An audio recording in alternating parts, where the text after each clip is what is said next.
practice exam here, and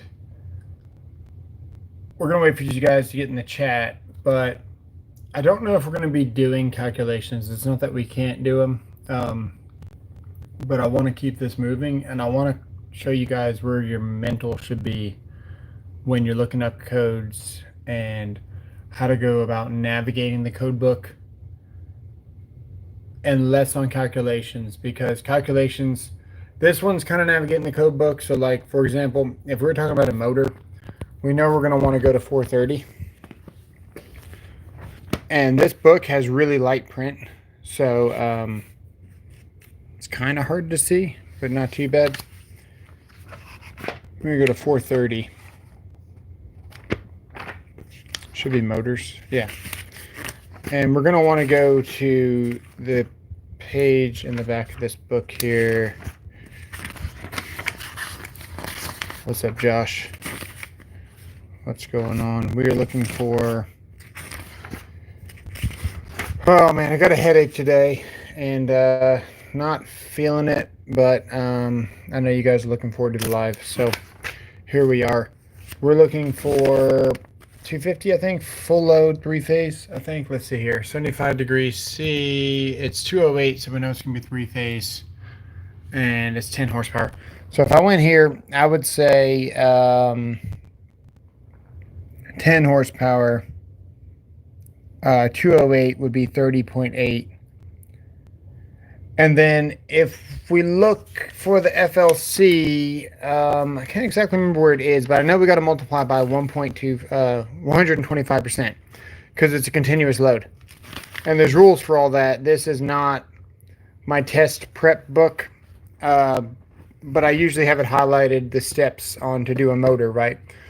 So we should be taking 30.8 times 1.25, which... I'm just going to get my phone here for this other calculator here. That's what I'm going to do. And we're going to type in calculator. Calculator, perfect. Okay, so 30.8 times 1.25, 38 and a half. Why the hell does it say a half? Stupid calculator. Okay. And then we're going to take this number, and we should go to here. This is probably the only calculation we're going to do. 310.16, and we're looking for 38.5. Oh, it says it down there in there. Okay, cool. And 30 million, yeah.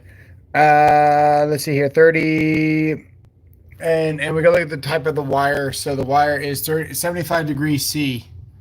So 75 degrees C here. And we're going to see we need, well, number 10 is good for 35. So we know that we need more than 35.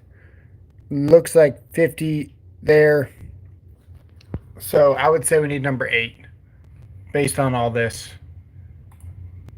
And okay, so it's in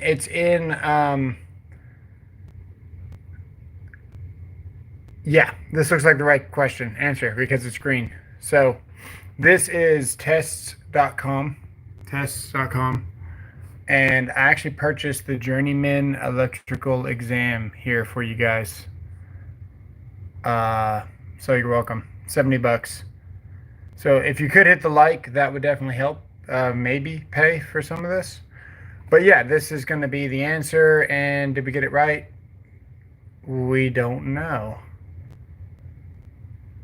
Let me see what happens if we put the wrong answer. Okay, when conductors of different systems are installed in the same raceway, one system grounded, which is the neutral conductor, shall be white or gray. Other system grounded conductors shall be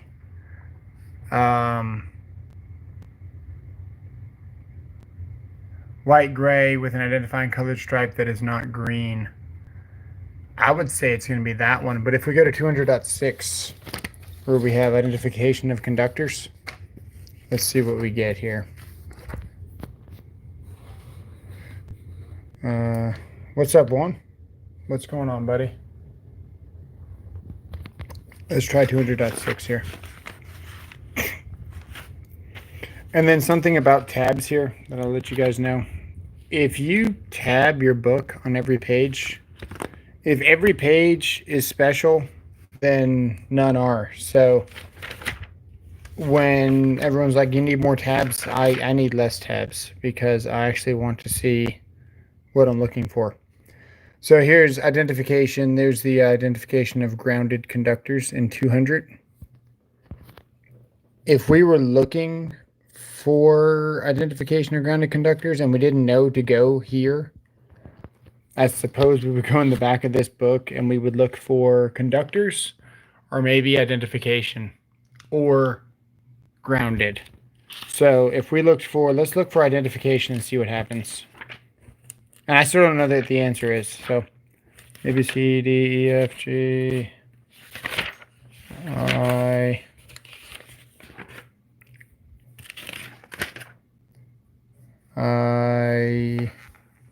identified, identification markings. Check it out.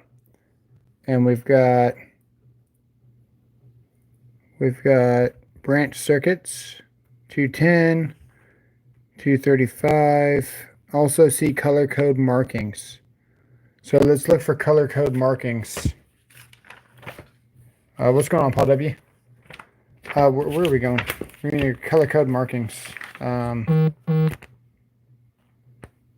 on. Where are we? Looking for color code markings. C. Looking for C here. COL. This has got to be it. Concrete. Color. See, I could just go through here and just do all these questions. But then you guys wouldn't know how to look it up. So that's why we're doing this. We're doing this for you guys. COLR, color, code. And we've got grounded conductors, which is what we're looking for, right? Looking for grounded conductors. Yeah, thank you, sir. Color before concrete. Perfect. Grounded. Conductor shall be white or gray. So we're looking for color code, grounded conductors, and we found it, which took us to 200.6, which is where I said it was to begin with, but that's okay. So this is how you get good at your book. 200.6, which is where we were, and let's see if we can find the answer. Now that we know how to find the page without Robert just telling you. 200.6 is grounded conductors there, and what it says, it's very faint. This book is very, very faint.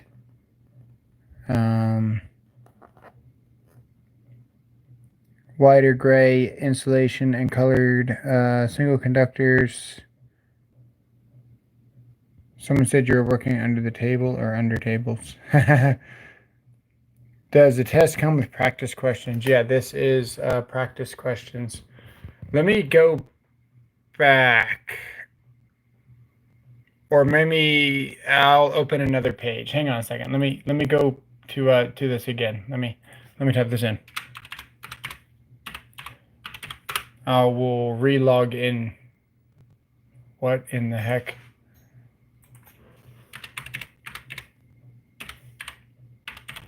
Test.com, and if I log in again,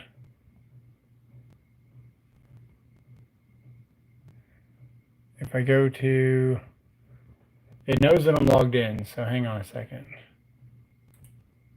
My exams, and I go to Journeyman Electrical Practice Exams, which is what I just bought. You have test sections. We have test mode or test sim. Test notes. I don't know what test notes do. Maybe it tells us. Questions that have a place for you to type notes about the questions for later review. Test or study mode. Test mode prompts no explanation. Scoring is based on the first answer chosen. Okay. Maybe we want to go into test mode. number of questions, and then you got a time limit. I bought the practice exams here. Let me go back one. The Master Electrician flashcards is what I've got on my other one. And I've also got the Master Electrician practice test. So the flashcards are kind of cool too. Do I have the flashcards on my Journeyman? I do. Look, it gave it to me as well. So I just purchased this for $70, the Journeyman electrical practice exams, and it also gave me flashcards. And flashcards are cool because you can do a number of flashcards like this. You can do them random. We can do all sections, no limit. We go 45 minutes. And apply and start. And then, oh, we're just supposed to know the answer. And if you click on it, what happens? That's kind of cool. And then you go to the next one. Front, in guest room. Okay, don't do that. How do we go to the next question? Oh, over here. Our conductor marked with the installation has a temperature rating of, oh, this is what we were using the other day. This is what we were using the other day. So right now we're doing something else. I've got the flashcards up now, but we're in the middle of a practice test. So we're going to do this. We've got 40 questions total. And if we click on the... So let's just do white only and see what happens, okay? Because we know white only is a wrong answer. What happens if we click white only? Incorrect. Okay. So when we get the right question, when we get the right answer, it's going to not say incorrect. So this is about the same way to do it. And it still gives you an explanation down below. So this is fine with me. Conductors of different systems are installed in the same raceway. One system grounded conductor shall be white or gray, or other system grounded conductors shall be well, we know it can't be green because green is reserved for the grounding conductor. And green doesn't make sense. So when we're looking at 200.6, when it says how to identify it, it's going to say white, gray, 3 continuous white or gray stripes other than green insulation.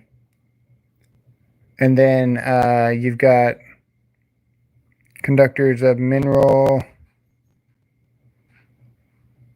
So there's your answer there. You got those top 3. So we're going to go with the one that we thought it was. That is not green. And what's it going to say? Perfect. Okay. This is good. And by the way, we're in the 2023 book this time. All right, next question. Armored cable AC installed horizontally through wooden or metal framing members is considered supported where the support does not exceed blank intervals. I think it's 6 feet. We're going to look it up. We're going to go to 320, I think, is MC cable or AC cable. And if we don't know where AC cable is, we can go to the back of the book like we always do. I think we're going to look in cable and then we're going to find AC. I think is how this is going to go. If not, would be... So let's go to cable. Let's go to cable, and then it should have all the different types of cable, maybe? Cable, yes, exactly. And then we're going to look for AC. Maybe not. Maybe not. This is one of these that you should know. I'm not even going to show you how to look this up. What's up, Athletes Gerta? What's going on? AG? There you go. Even better. If you've got your tabs and you're doing your Journeyman's test and you got your tabs, you're going to have tabs for AC cable. And we all know it's in the 320. So we're just going to go there. 320. AC cable. Now, dot 10 is usually installation uses permitted. And the supports is usually a 32, I think. Let me see here. 32. Here's a 30. Hang on. Make sure we're telling you guys right. 24. 30. Securing, supporting. Oh, look, it's actually 4.5 feet. Cool. So there it is there. Unless otherwise permitted, AC cable is 4.5 feet. Good to know. So, 4.5 feet. We got it right because it didn't say wrong. If we get it wrong, it says that. So we got it right. So far we are 100%. 4.5 feet. Next. IT equipment shall be permitted to be connected to a branch circuit by a listed power supply cord having a length not to exceed. We're going to go to cords, which is in Article 400. We could look that up to show you, but you could also just go to cords, maybe. And I don't know where this answer is, but I do know that flexible cords is in Article 400. If we didn't know that, we could probably go to the back of the book and look up cords. I don't think we might look up information technology equipment, or maybe under equipment and look for information technology. Just had to deal with a crooked wall mounting a TV sound system, otherwise swell and no complaints. Nice. There's a 57 Chevy 6.5 hours away. I can't see till at least Sunday. Fairly priced. I can't stop thinking about someone talking about it. We don't need it, but it's a bucket list car. Dude, if it's a bucket list car, man, I don't know what you're waiting for. Oh, that's terrible. I think it is a 70%. I think we do need a 70% Charlton. No, 75, right? I think you need a 75% to pass this test. Okay, so if we went to the back of the book and we look up cords, you would see that it's Article 400. Close, circuits, CO, one more page. Conductors, conduits, damn. Where's it at? Couplings. So it's over here, some cords right there. There's cords, and look, Article 400 right there. Now, I know that my book is very faint. I got my book for $70. If you want to get a book for $70, Walmart, actually, is where I got this book. These are usually like $120. So that is why it's faint. It's really bad print. Let's see if we can find this. We're looking for IT equipment to be connected to a branch circuit by a listed power supply cord having a length not to exceed.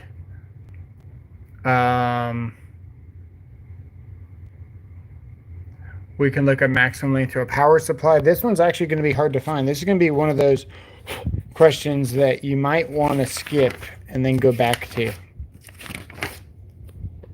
Use is not permitted. Attachment plugs. See if we can find it here.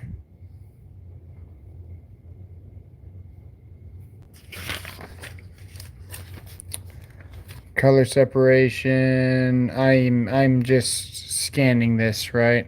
Labels, construction, conductors. No.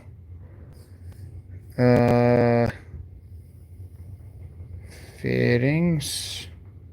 Spiral bound ones are a bit cheaper. You can buy a loose leaf, but then you have to put it in a binder. You can't take a spiral bound into a test. It's got to be hard bound. That's the verbiage they use. But yeah, spiral bound are cheaper. I would love to have a loose leaf one. Actually, my code book in the office is actually so used that pages are just falling out of it, right?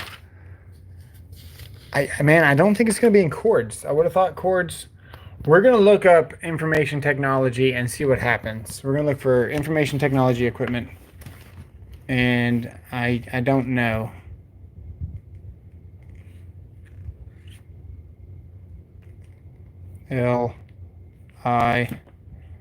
Industrial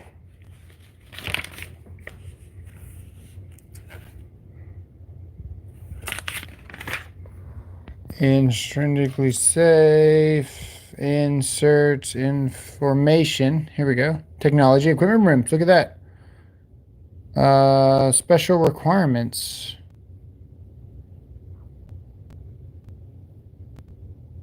And then we've got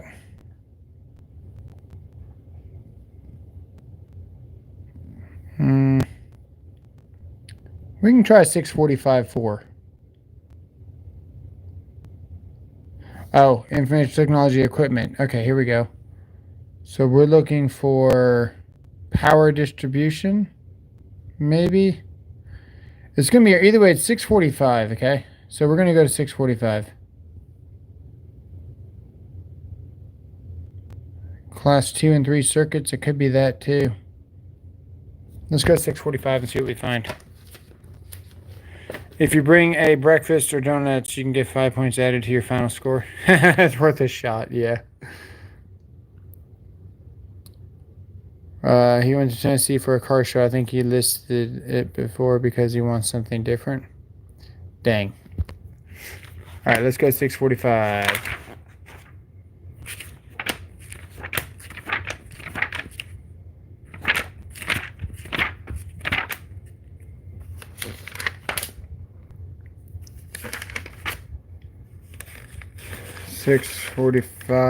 Here's the installation for supply cords. But let's just get to the beginning of this. Man, this thing is so faint. Okay, so we have a length of a cord for a listed power supply.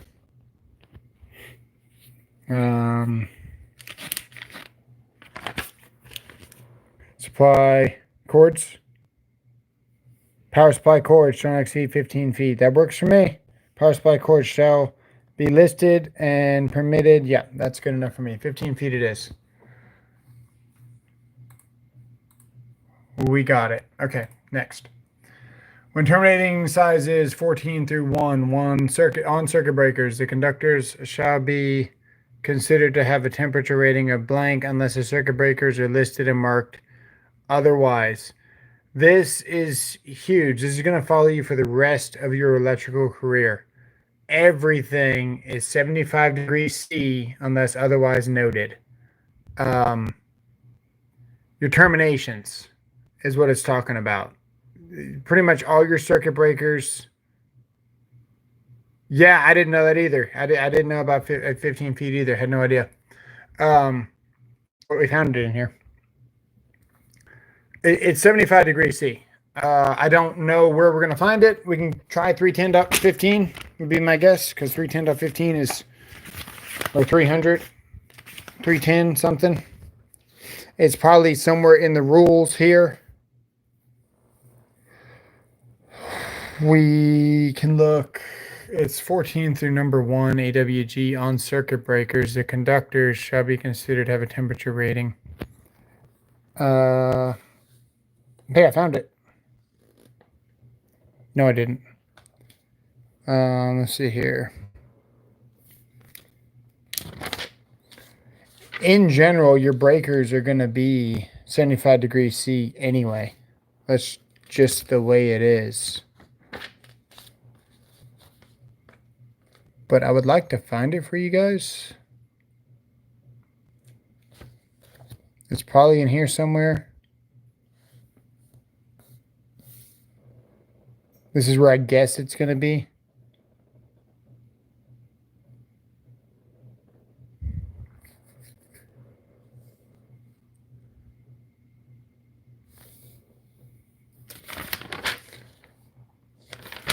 I wouldn't waste my time on this question. But when I click it, we'll know where it is. So we're just going to go with 75 degrees C. It's wrong. Damn. We gotta look at this. When terminating conductor sizes 14 through number 1 on circuit breakers, the conductor shall be considered to have a temperature rating of blank unless the circuit breakers are listed and marked otherwise. So maybe it's C for 60. The conductor shall be considered to have a temperature rating. Oh, I see.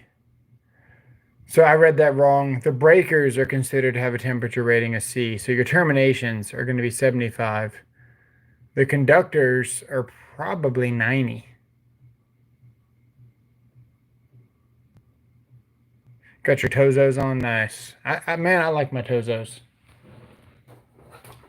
I got my Tozos here. They're supposed to send me red ones, but they sent me these. But I like my Tozos a lot.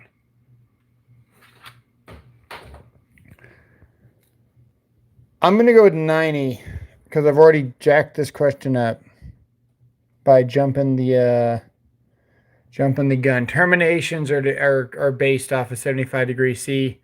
Conductors are based off of something else. Let's see here. We got some asterisks. Anybody know where we're going to find this answer? Anything below 100 amps, it's usually 60 degrees C by code. Okay, I was thinking 90. Charlton says 60. I'm going to trust Charlton. We're going to go with 60.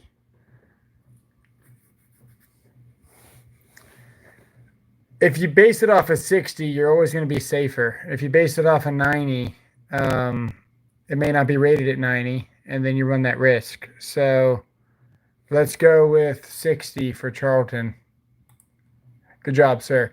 Okay, 110.14c. That makes sense. That's going to be, what is 110? 110 is general requirements for installations. General requirements for electrical installations. And what do they say? 110.14c1? 110.14. There it is there, electrical connections. Nice. Okay, so that's where you're going to find that. We definitely overthunk it. That was a good deal. And you get to hold the whiteboard. Nice. Okay, next question. Oh, wait, we need to go. Oh, no, I wanted to mark that one wrong. Oh, well. Okay, so we got one wrong. Determine the conductor ampacity given the following related information. Conductors of 500 kc mil. The insulation is THWN. There's 8 current carrying conductors. Crap. There's ambient temperature is 125 degrees Fahrenheit. The conduit length is 50 feet. The installation is a wet location.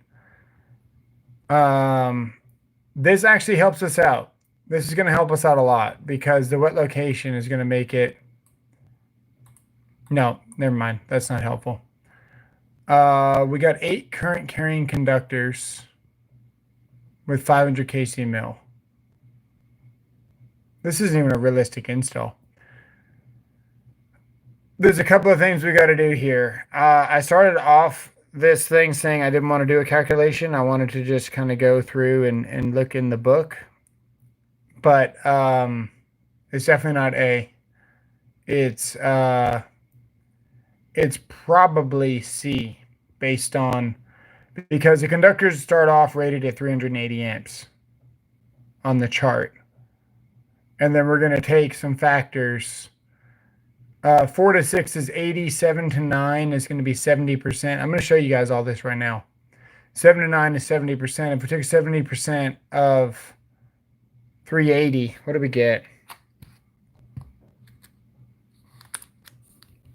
0.70 times 380, 266.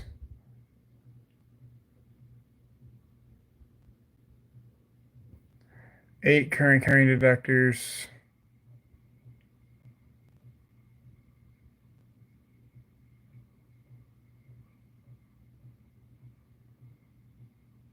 Let's what? It's gonna be B because we're gonna take it at a multiplier. Let's just start looking at it. So 310 is gonna get us 310. 310. Okay. So we're going to start with 500 at 380 amps. Oh, no, wait, hang on. Because we're doing this calculation, we actually start at 90 degrees C. So we're going to start at 430. But typically your terminations are only good for 75 degrees C. That's why we factor this on 380 regularly. But because we are derating, which would be not derating, but adjustments and corrections, we actually start at the 90 degrees C, and then we start working from there. I completely forgot that. So if we go to, I forgot it until I saw the 90 degrees C. All right, so if we start at 430 times 0.70 equals 301.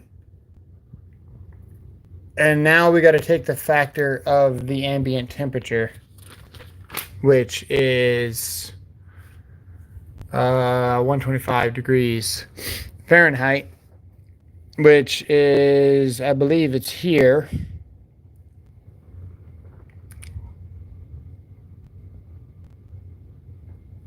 (125 degrees Fahrenheit) should be a 0.76, maybe, times 0.76 is 228. Nope, not a 0.76. Let's do this again. 430 times 0.70 equals 301. The answer is ketchup or 3. B twice followed by D. Let's see here. The ambient temperature.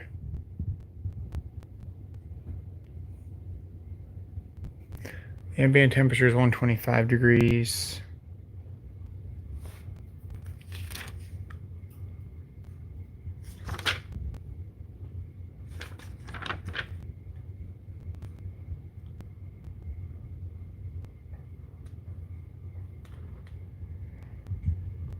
I'm telling you, A. This is like a blind date. I am trying to, let's see here.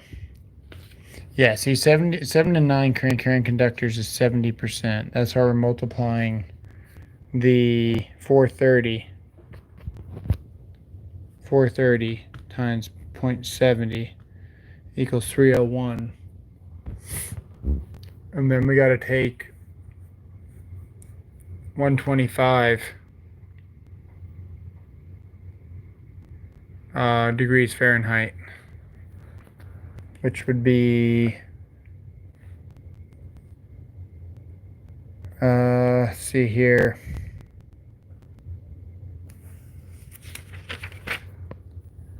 We look at the rules here.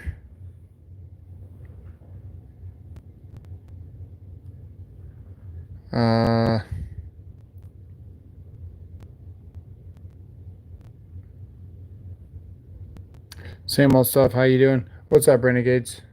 What's going on? We are getting a butt kicked by calculation. Ambient temperature is 125.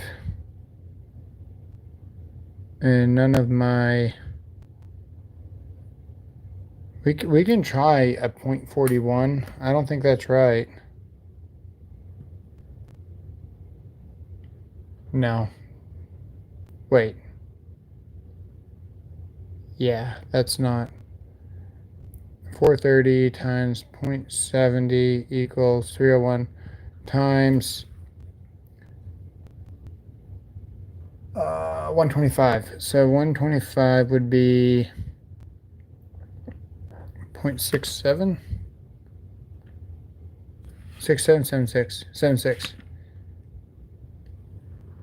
228. I'm not getting.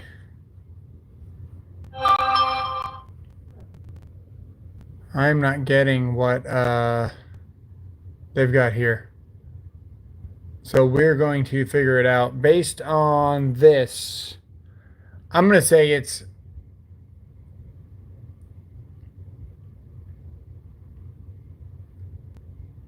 man, we know it's not 294. I'm going to say it's B. It's not B. Sayer was right, man. Don't let calculations discourage them. The NEC guru, I put that on your box. I saw you put that on my box. The 50 feet shouldn't matter. 178, maybe it is 178. Let's see here. It's 301 times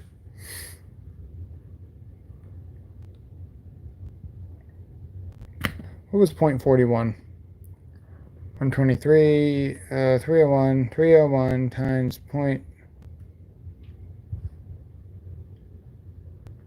Yeah, I'm not getting any of these answers. I don't think it's C.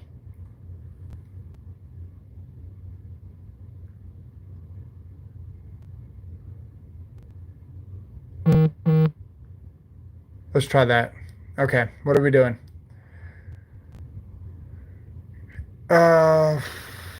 380 times 0.67 times 7. That's literally what we did. 0.67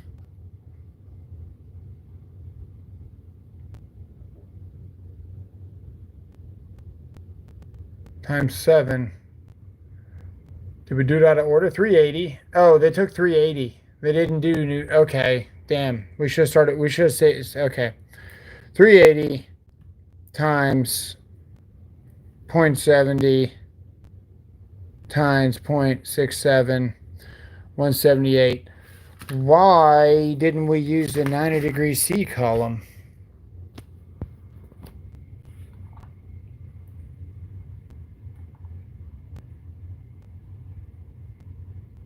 Determine opacity.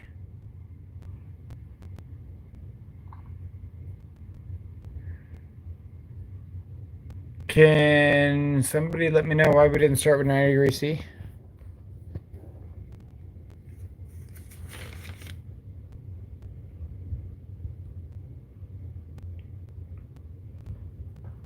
That's why. Perfect. Thank you, Joel. That's why. Okay. What's the minimum size SE cable with THW and installation that may be used as a ungrounded phase service entrance conductor for a 120 volt, 240 volt single phase residential for service with a calculated demand load of 150 amps?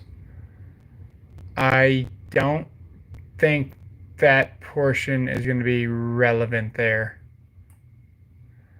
The minimum size SE cable with THW insulation.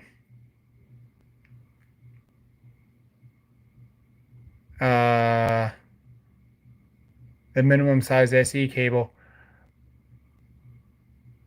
Okay, never. Oh no, I didn't want to click that. Dang it. Okay, hang on. Good thing we didn't hit the answer. This is what I was gonna say. I was trying to click off the screen. This is what I was gonna say. We know that the minimum size service is 100 amps. So the minimum size SE cable would be 100 amps, but the calculated demand is 150. So all we need to do is find SE cable with this insulation that's good for 150. So if we go here to THW right here, THW right there, and we go to 150 amps, we're going to see that it's a 1-aught. And I'm pretty sure that all this stuff is here to trick you.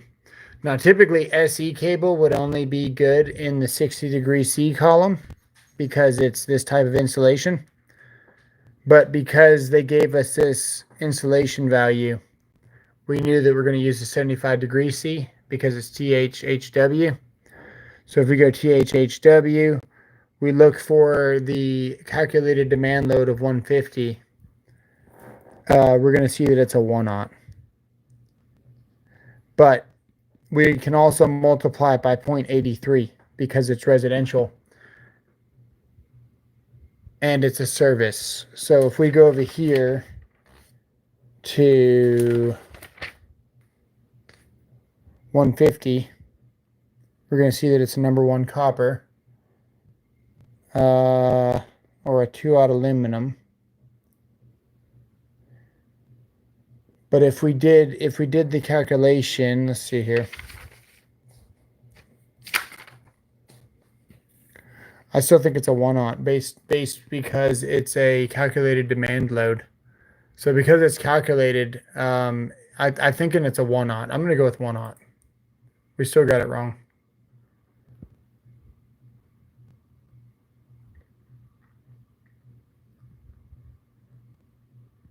Residential calculated demand load.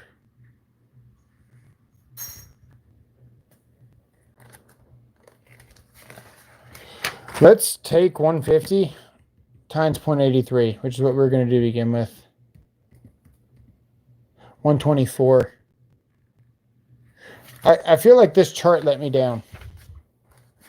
Where's this chart? This chart did let me down.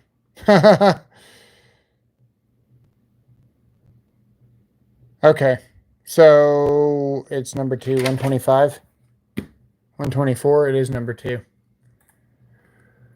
I'm going to stop second guessing myself and just go with what I thought. Yeah, it's multiplier of 0.83, like I was thinking. Okay. Yeah, so if we look at this portion of the book here, we can use 83%. So rated 100 amps through 400 amps, we can go to 83% of the value. So we're going to take what the wire's good for. We're going to take what the wire's good for, which was 150. And then we can multiply it by 0.83 to get 124. Next. The service equipment for a mobile home shall have an ampere rating not less than blank single phase. This is a question in mobile homes. This is going to be on your Journeyman's test for sure.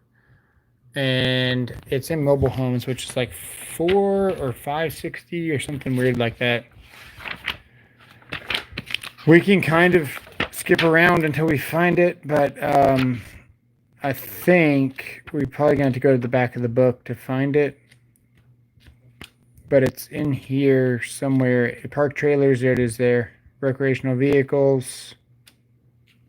Mobile homes, here it is. And we're looking for ampere rating not less than. So we're looking for service equipment for a mobile home. Shall have an ampere rating. You would think that the minimum size is going to be 100 amps because it's a house, but I think we can go less. We're going to look it up. For some reason, I think it's 60 off the top of my head. Mobile homes here. Mobile homes. Power supply. Feeder. Let's see here. 50 amps is the attachment plug. Because it's mobile, so the service isn't really permanent.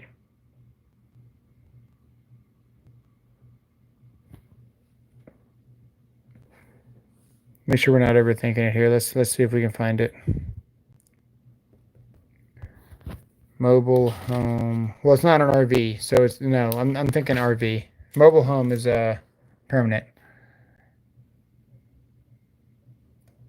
Most parks will go 60. Man, I think it is a 60, but I want to find it.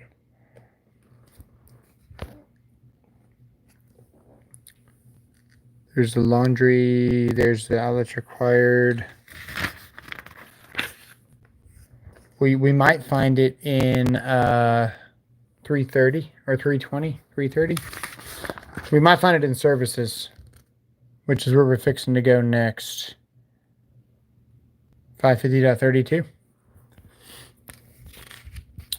We got ratings. We got feeder conductors. There's a rating here. Mobile home service equipment shall be rated not less than 100 amps. It is 100. Okay. And permitted to contain receptacles rated up to 50 amps with appropriate overcurrent protection. Okay. So it's 100. Cool. Oh, yeah, there you go. Where exposed type NN cable passes through a floor, the cable shall be enclosed in an approved conduit extending at least blank or more above the floor. Man, these are some really good questions, actually. Exposed non-metallic cable, so it's going to be Romex.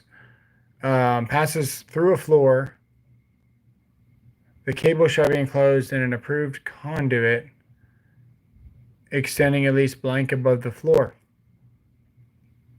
Let's look at it. We're going to go to, it could be in wiring methods, which is 300, but I think we might find it in NM. So let's look at NM first before we go to, so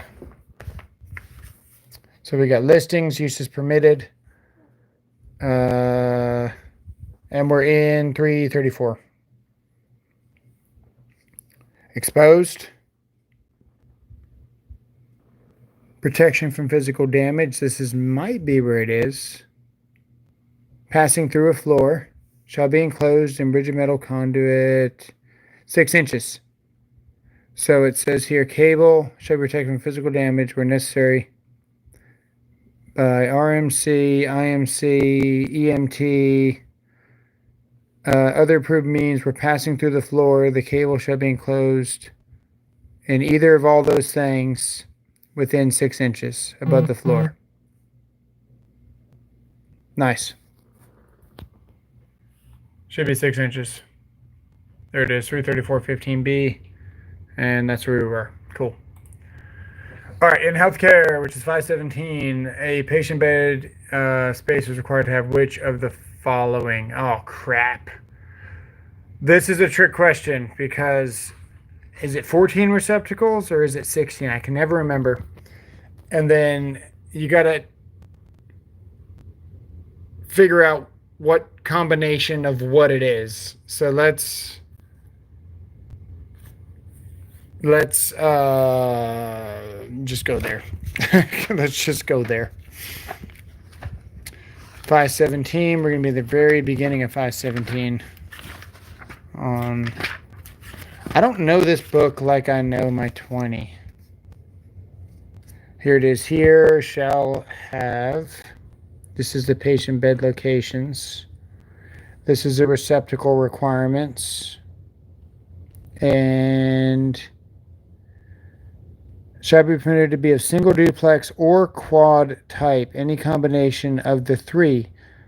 All receptacles shall be hospital grade. 8.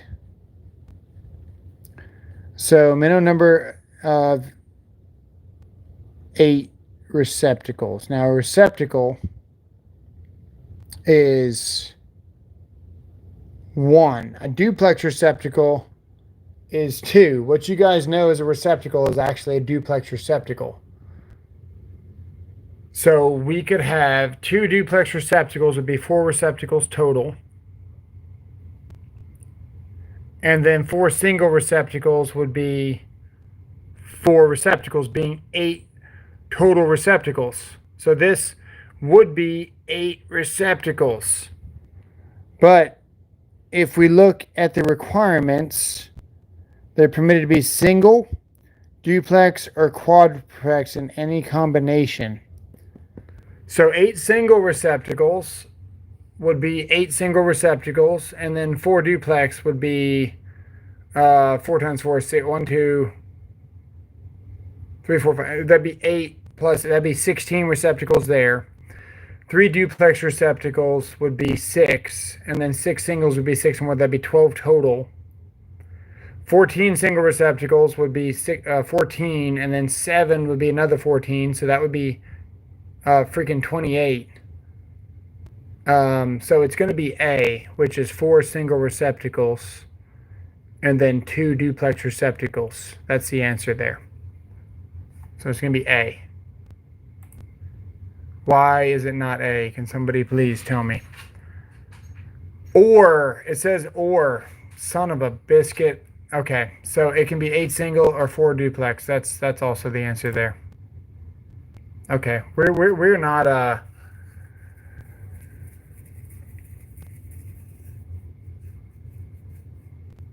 I 8 single or 4 duplex. That would be 4 duplex would be 8 receptacles. Single, duplex, or quadruplex in a combination. All receptacles shall be listed hospital grade. 4 singles. Oh, I thought it said and. 8 single receptacles. Or 4.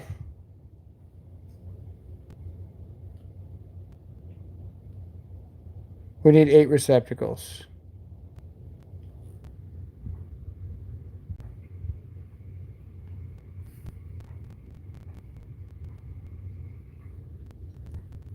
It's not D. 3 duplex would be 6. 14. If you count each as individual. Each patient bed location.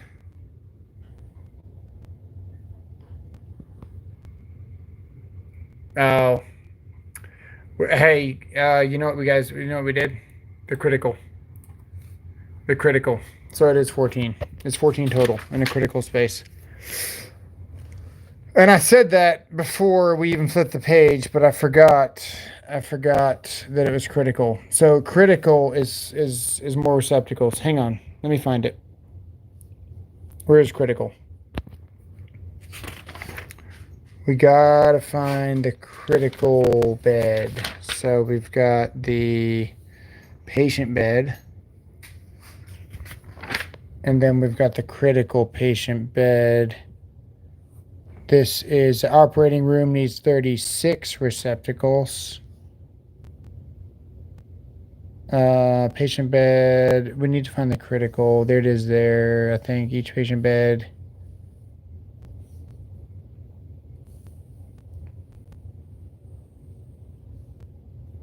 There's 14 there. Yeah, critical branch circuits. Okay, 14. So we need 14 total.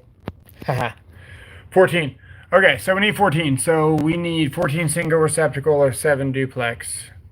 Yeah, my bad. It's critical. Critical. All right, maximum number of times grounding electrode conductor is going to be spliced by use of a split bolt connector. You can't splice a grounding electrode conductor. I'm going to go 250 dot, I don't know, 26 something. 250. We were there. 64. Let's try that. We're looking for grounding electrode. Continuity. The grounding electrode shall not rely. That was close, but not that one. We're looking for grounding electrode systems. We're looking for the word continuous is what we're looking for. I really don't know this book, and it's very, very faint on my eyes here. And you guys know I'm blind. So we're looking for the word continuous.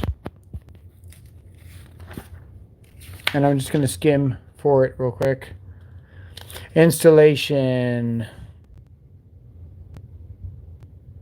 Common.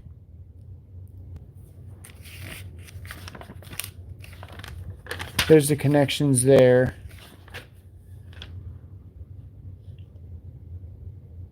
That's bonding, so we went too far. It's going to be here somewhere.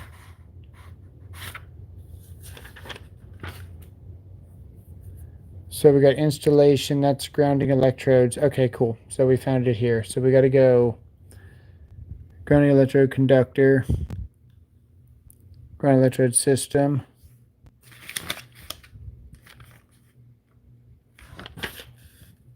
Bonding. I know just a little bit of everything, and then I have enough knowledge to screw everything up and make it work right as end result. Anyone's guess. Okay, the size, that's the sizing. Where the heck is it? Okay, there's the location.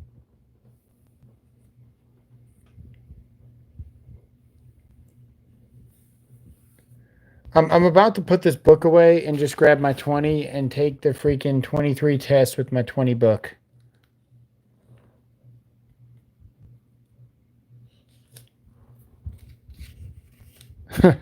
We're this close to doing it. I hate the 23 book, man. See, like sometimes it's dark and then sometimes it's faint. Methods. Hang on a second. Let me test this theory here.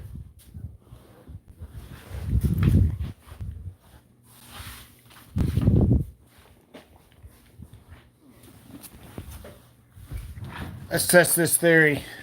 Look how dark this is.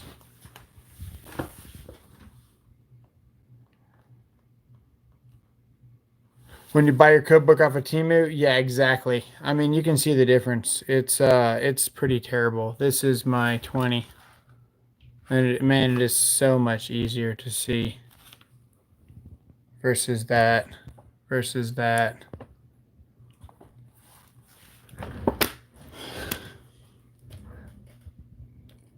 We're looking for, what are we looking for? 250. So 250, we're looking for continuous. Let's just find it here. Permitted methods. Okay. Conductors, grounding electrode conductors, which is what we're looking for. Grounding electrode conductors. See how fast we found that? 250.8. Why the hell can't I find it in this book?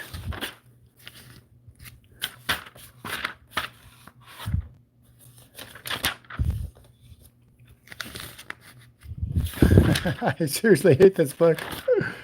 250.8. 250.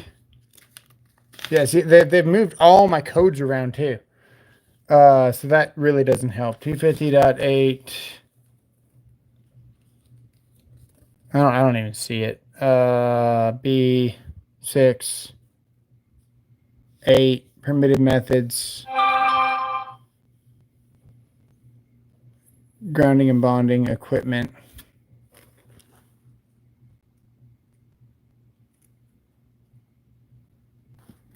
Okay. I'm still using this book.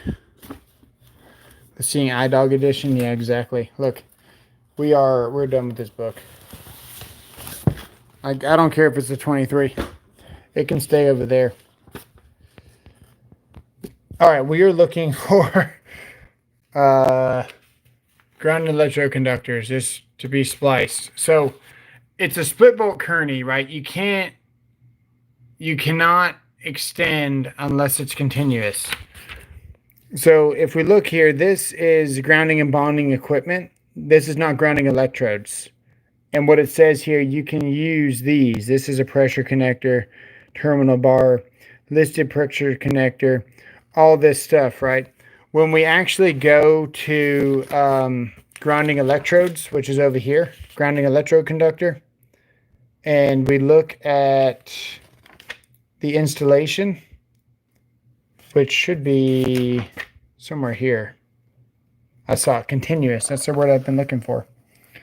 What it says here is that irreversible crimp, compression. It's got to be bus bars can be welded together, exothermic welding, threaded, welded, brazed, soldered. So this is a trick question because you can't use split bolt connectors on grounding electrodes. So it's going to be 0, should be the answer. This test seems to be kicking my ass, so I'm scared to click 0, but I know it's 0. So we're going to click it. There we go. Perfect. Next question. Bruce, Contract Learning Center told me Pearson VUE was going to require me to use the 2017 test book for the G16 exam. That is good news, man. This 2017 is my favorite code book. My absolute favorite code book is the 17. Well, I take that back. The 14 is my favorite, but that is so far gone that 17 is my favorite. 14 is the best one. 17 is my favorite, and then the 20 just jacked everything up. But they did so many changes in the 20 that if you're not using the 20, you're losing money. As a contractor, if you're not at least using the 20 code book, you will lose thousands of dollars at every job because they've changed services, they've changed way too much in the 20 versus the 17. You got to be using the 20 nowadays if you're a contractor, minimum. Disconnecting means shall be provided on the supply side of all fuses in circuits having a voltage over blank to ground. So there's a couple of places we can look here. We can look in fuses, which is for overcurrent protection. Let's look at overcurrent protection. We're going to look at for 400.6, is that right? 400.6. I think it's 400.6. No, 406 chords. 200.6. 240. Sorry, 240 is over. What the hell's wrong with me? 240. We're looking for 240 for overcurrent protection. 240, perfect. And look how dark everything is. This is nice. Okay. Let's start looking here because this is going to have fuses and breakers and all the stuff. Disconnecting means shall provide on the supply side of all fuses in circuits having a voltage over blank to ground.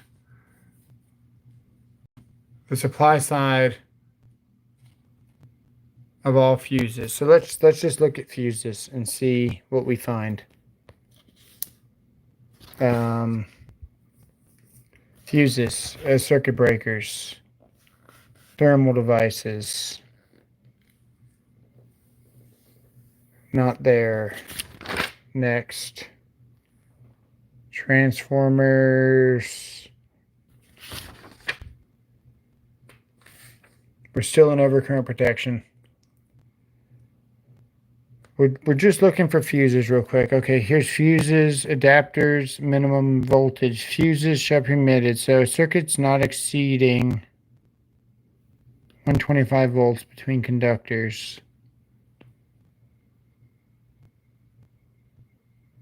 That's not it. What about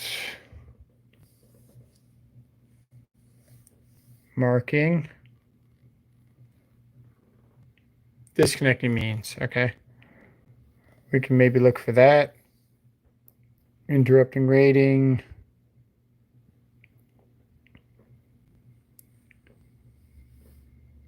Bro, get tabs for your book. Mike Holtz makes them. I don't need tabs, man. I know everything is in the book.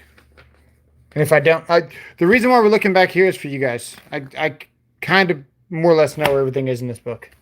Tabs just tear your pages. If you're in the book as much as I am, tabs just destroy your book.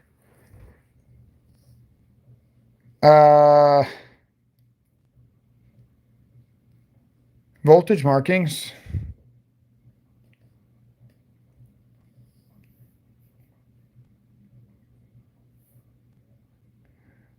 Let's see here. This is actually a good one here, just so you guys know the slash ratings. I'm going to do a video on this.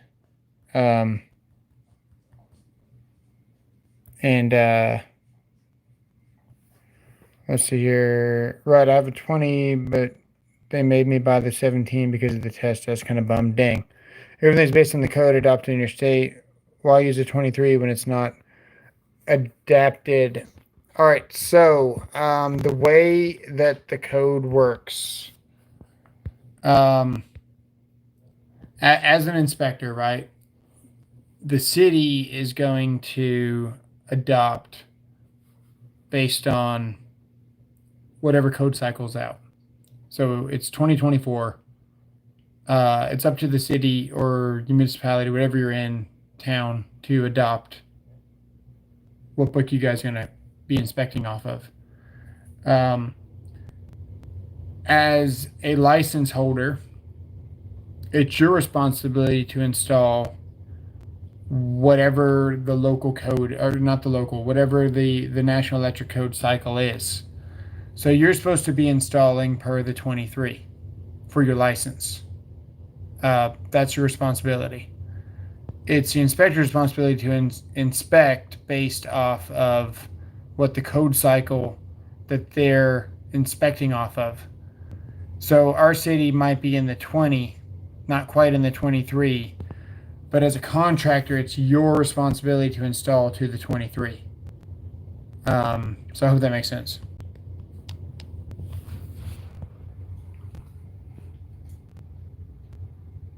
No code book, Wild Wild West. Nice. Oh, I got a video about the slash rated here. There's a circuit breaker with a slash rating because of high leg. But we're still looking for this question here. Hang on, are we zoomed in too much? Yes, we were. Exactly. Okay. We are looking still for. Hey, wake up, computer. Designated means shall be provided for the supply side of all fuses in circuits having a voltage over blank to ground. I do not know this answer off the top of my head.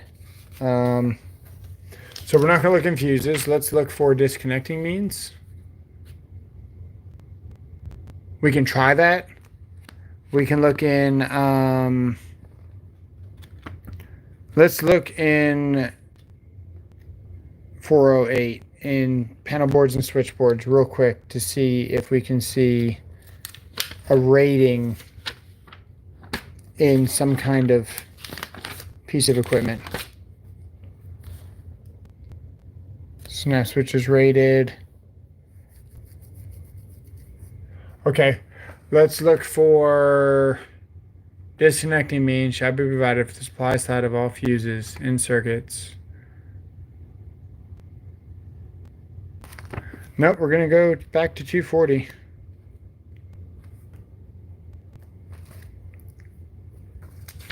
I think it's going to be in here.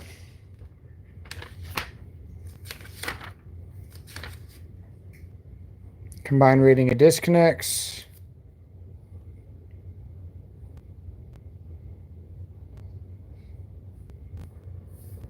What about, well, that's services. That's not right. Okay, so we got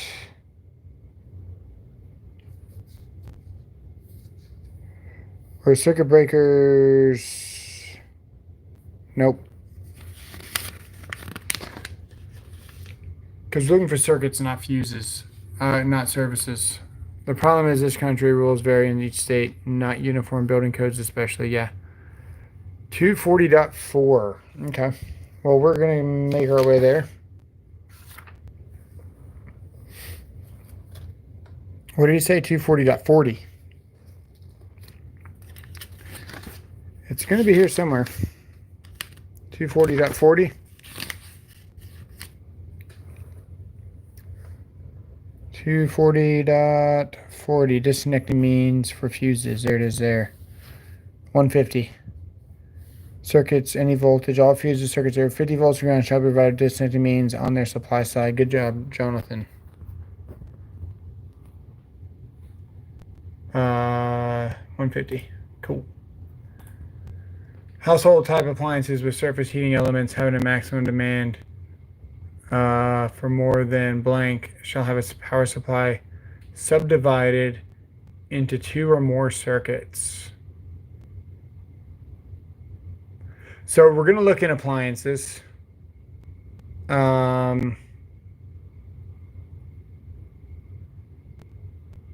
That's what we're going to do. We're going to look at appliances. So let's go to, dang it, I was there, 422. And what we're going to see is, and if you don't know where appliances is, you can go to the back of the book and find appliances pretty quickly to get you to appliances. Electric heating here. And I think I see 3, but let's see here. Nope. All right, subdivided load shall not exceed 48 amps, and each subdivided load shall be protected at not more than 60 amps. So 60 would be the answer. Each subdivided load shall not exceed 48 amps. Each subdivided load shall be protected. So we're looking at protected. Subdivided. Ooh. That might be tricky. Okay, so we got protected and we've got... Okay, maximum demand of more than blank shall have its power supply. Okay, subdivided load shall not exceed 48. Well, it wouldn't be 50. And each subdivided load shall be protected at 60. So it says subdivided, and then probably changed in the 23 to be a little bit easier and more obvious. If we went to 23 and we went to here in this terrible book,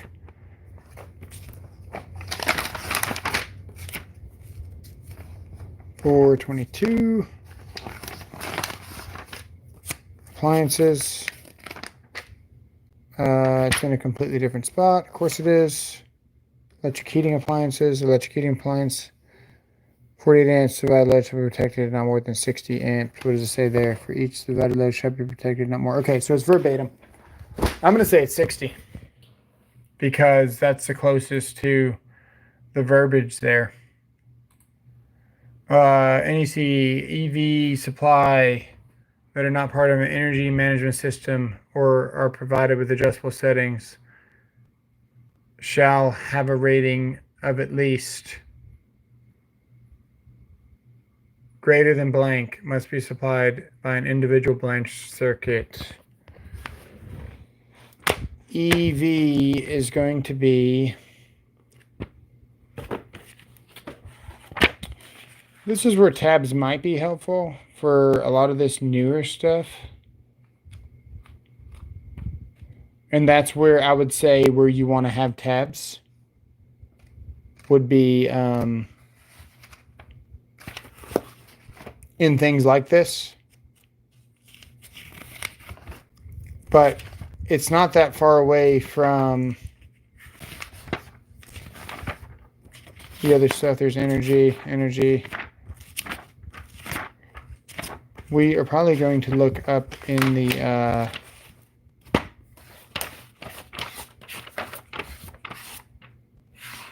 back of the book if we can't find it. Electric vehicle power transfer. Electrical vehicle supply. Electrical vehicle transfer.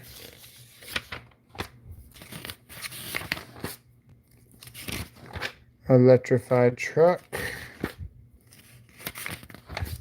Electrified truck parking. Let's go back here. No, because that's going to be... Maybe it's that one. Electrical vehicle power transfer? Are they calling that power transfer now? This connecting electric vehicles to premise wiring. Okay, so it is vehicle power transfer. All right, so they're not part of an energy management system or are provided with adjustable settings shall have a rating of at least greater than blank amps. So let's look. We're going to look at maybe a rating or something like that. Fastened in place. Electrical vehicle. That's the connector.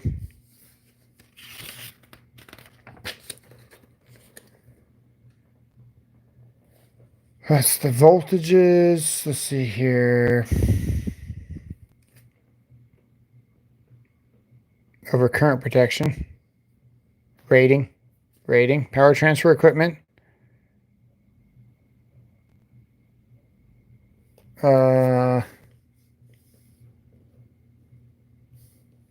Disconnecting means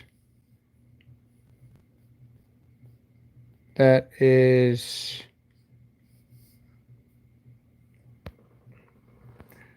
what website? It's called tests.com. So I paid for this test for you guys. Good grief. Let's see here. Let me check the Pennsylvania didn't adopt a state ICC code until 2004. Wow. Are you about to take the Journeyman exam? No. I've got all that stuff. 40 amps 240. I would like to find, I think it's 40 amps as well. But I would like to find the answer in here somewhere.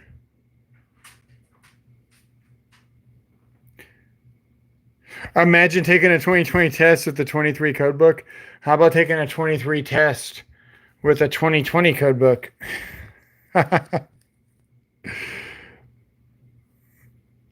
You'd only be charging at 32 amps with the 40 amp breaker, 240 times, yeah, 1.25 continuous load. Someone says it's 40 amps. I would like to find it. So I got a rating here. And we're an automatic load system. Shall be maximum load permitted by the automatic load management system. It says adjustable is permitted. So we're close. We just got to find...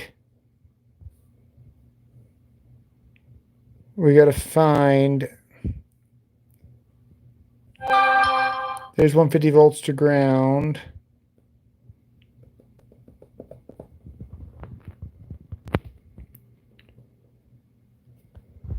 Oh, I'm not part of an energy management system provided with adjustable settings and have a rating of at least greater than blank at the branch circuit. So this is...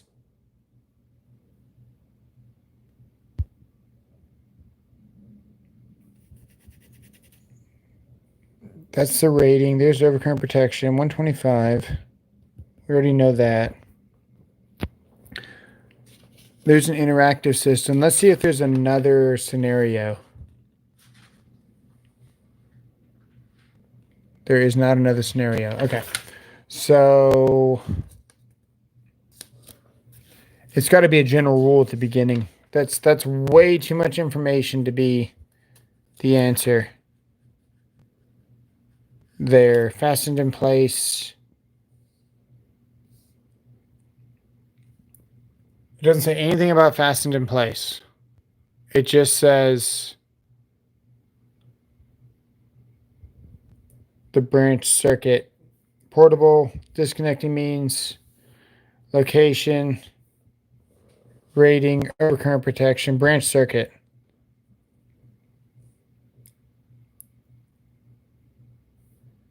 Fastened in place, cable length, the vehicle, the cords. I feel like it's going to be a general rule. Let me see if I can find it here. Premise wiring. There's the connector. It's not a general rule there. Yeah. Are the highlights changes? Yeah. Yep. So we might need to go into the 23. I hate this book, man. It's so pale. Let's see if they have changed it that much, because it's a fairly new adapting, code with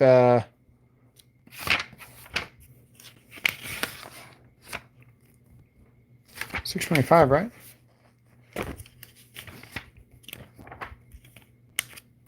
Okay. Oh my god, dude, it's completely different. Holy crap, it's completely different.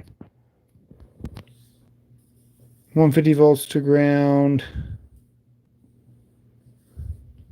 Oh, it's so hard to see this.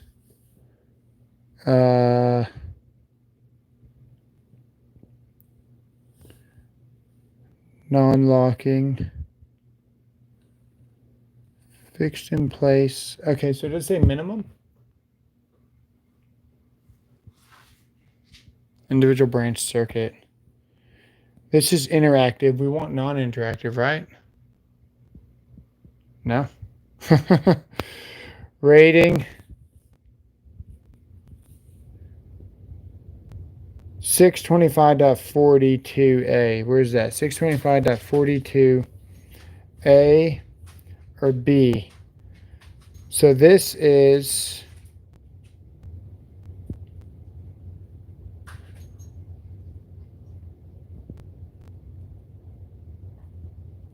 16 amps right there. It's right there. That's a change. No wonder we couldn't find it. It's a code change. So they added that in the 23 book. So let's see here. 625.40 says 16 amps. 625.40 does not say 16 amps. So it is a general rule like we were thinking. But they added it in the 23. Well, that's what we get. You know, we knew it was going to happen. Hang on. I think it's going to be at 240, though. It's probably going to be at 240. 16 amps. At 120. Okay. 16 amps at 120. That's the answer. Cool. In guest rooms, hotels, motels, sleeping rooms, dorms, not less than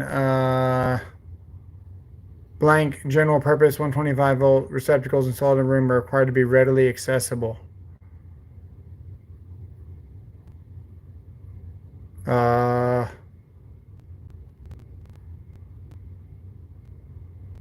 This might be a good code.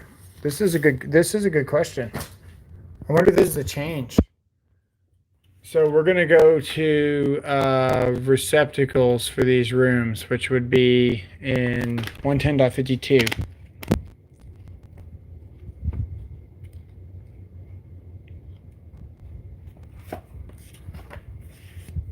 Sorry, 210.52, my bad.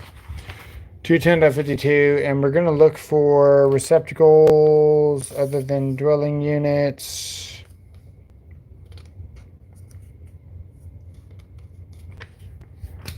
Let's just look for hotel occupancies.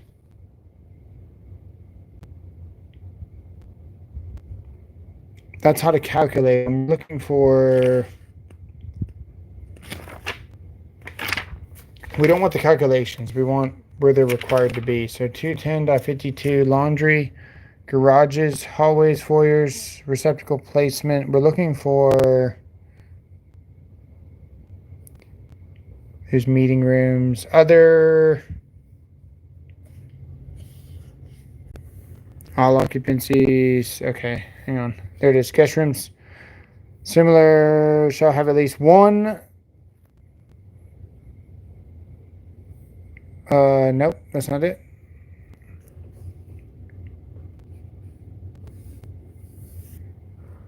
That might be a change too, man. We might have to go back to our book that I don't like very much. 210.70. I'm going to bring my book that I have at the office for the next time so I don't have to suffer this one. 210.70. And we're looking for, there's meeting rooms, there's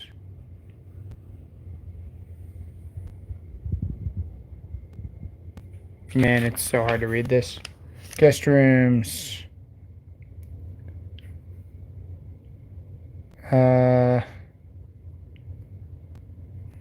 And I can actually read it easier in the phone than I can in real life. Probably because of the glare. This is where I think it'll be. If it's here somewhere, I think it's going to be here. We just got to find it.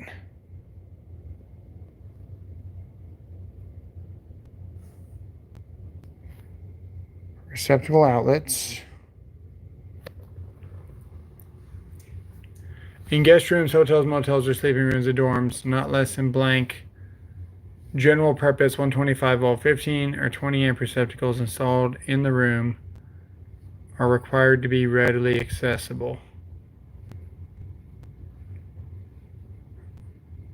It's not all, because when you add this up, let's go about how you do add them up. Let's go there. So the way that you add them up is going to be receptacle outlets here. Hang on, I got to get rid of this book. Fixed walls. The required number of receptacles, including 4 outlets. That's meeting rooms. That's garages. Guest rooms, here it is here. Shall have at least 1 outlet installed.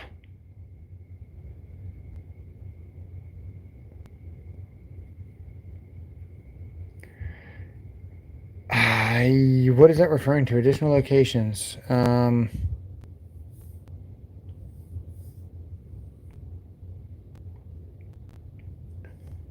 That's lighting outlets. 1 lighting outlet, not receptacles. Lighting outlet. Lighting outlet. We're looking for a receptacle outlet. Almost got me. Okay, receptacle outlets. Total number. That's for meeting rooms. Wall space. This is...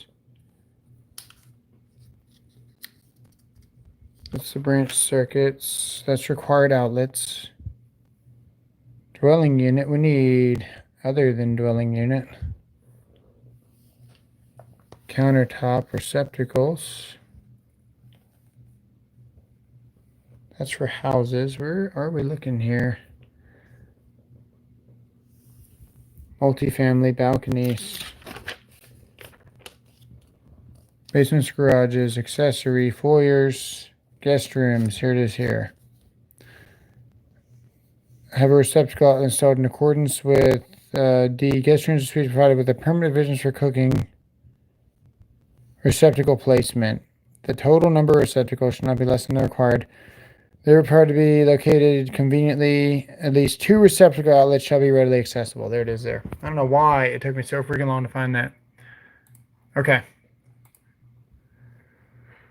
Number 4, larger enters a panelboard. Which of the following must be provided? Well, if it's number 4, you're going to need an insulated bushing. But I want to find it for you. So if we look for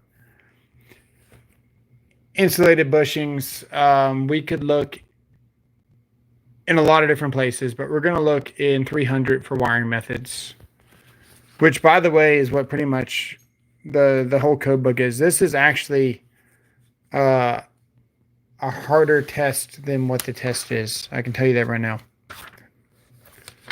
So if we go, I know it's a 300.4, but I want to find it for you guys. So we're going to go to the general requirements where you would find like different things. Like here's the bushings there. But you're going to find like the raceway seals and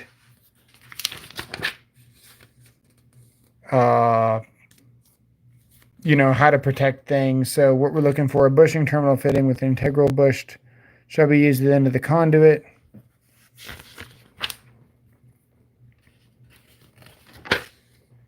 thought it said number 4 there.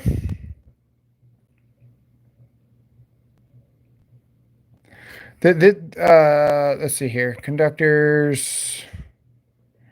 I thought journeyman linemen worked on everything between the structure and power plant. Do they have to know houses? Yes.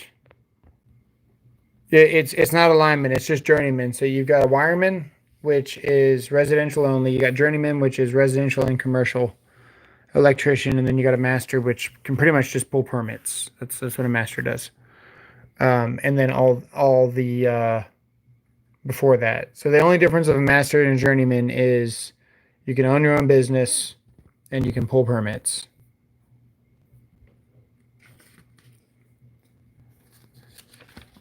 So if I was to look up this bushings, I would actually look at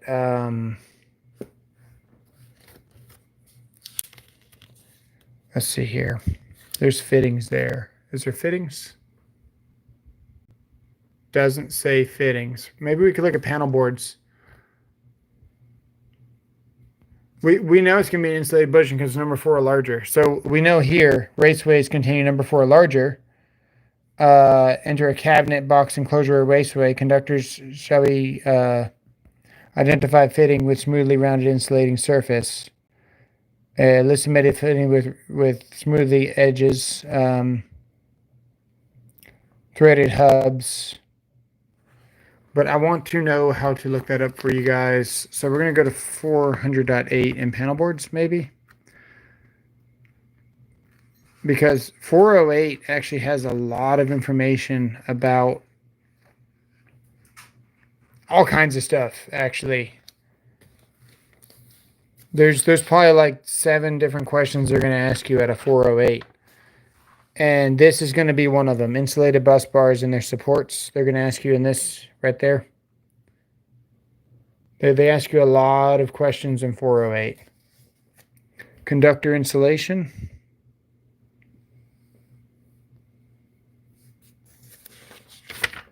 Whatever, we found the answer, so we know it's number 4. I was trying to see if we could find it in panel boards because it gave us the word panel board there, so sometimes you know where to look.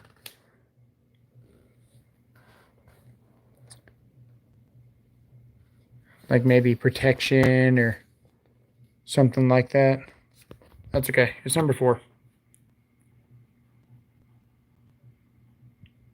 Shocking, pun intended, yeah. It should be a insulated bushing. Perfect.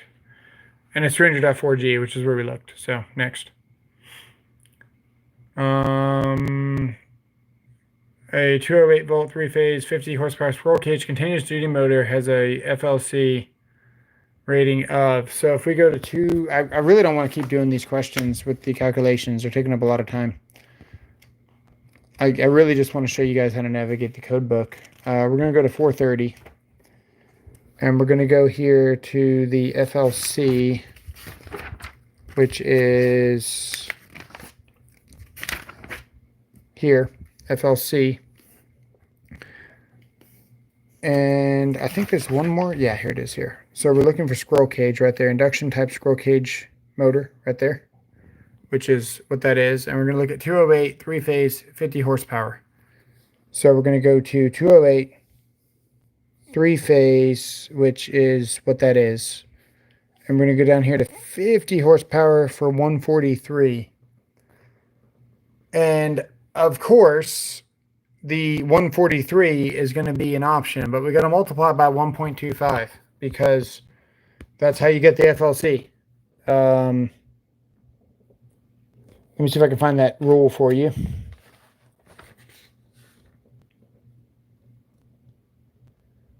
The rule is here somewhere. We're just going to do it. We're going to do 1.25 times 143.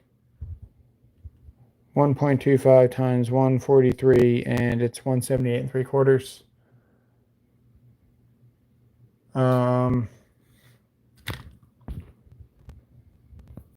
Let me try that again.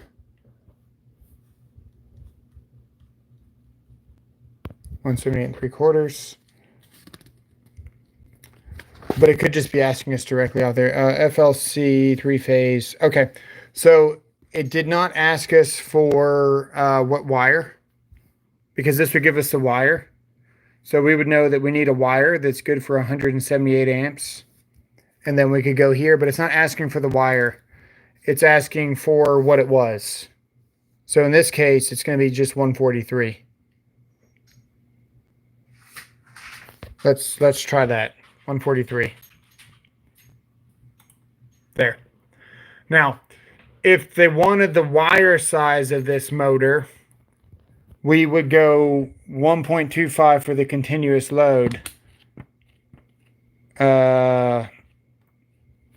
into 310.15 here. Yeah, exactly. Reg 3305. 310 right here, and we would say 178, and we go copper, and we would do a 3/0.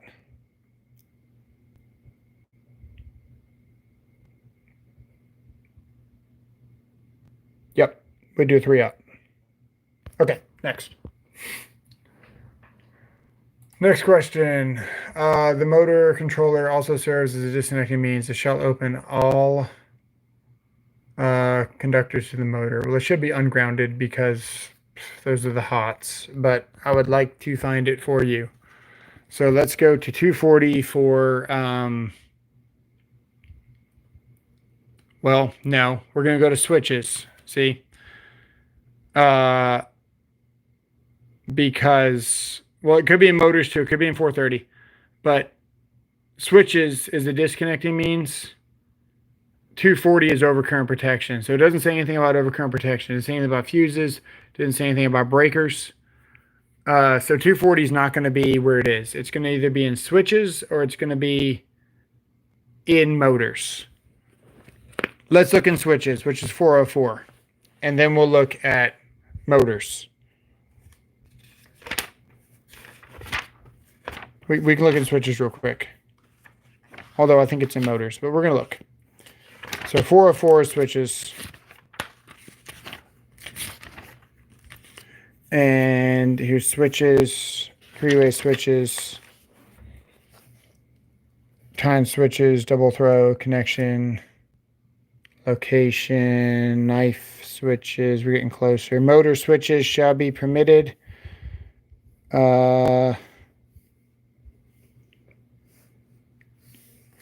This is such an obvious question.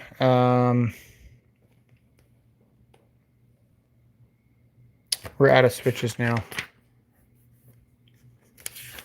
In general, though, at the beginning of switches, it's going to say that they open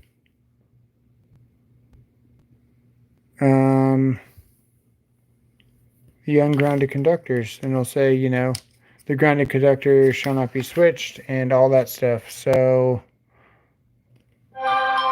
in the effort of time, we're just going to go with ungrounded.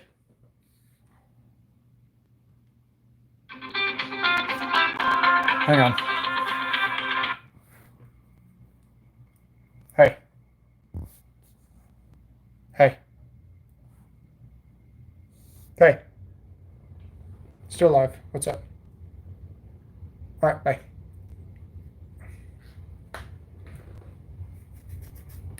So we're just going to go with ungrounded. Just effort of time. 430.84, so it's in motors. Conductors with blank insulation shall have a greater ampacity when used in dry location compared to when used in wet location. Might have just learned something new there. Thought that was your phone. That's funny. Not my brother. The wife. Conductors with blank insulation shall have a greater ampacity when used in dry location compared to when used in wet location. It's probably like something like RHW. We're going to go to conductors, which is... what is conductors? We got conductors for general wiring, but is it... What is conductors? 2...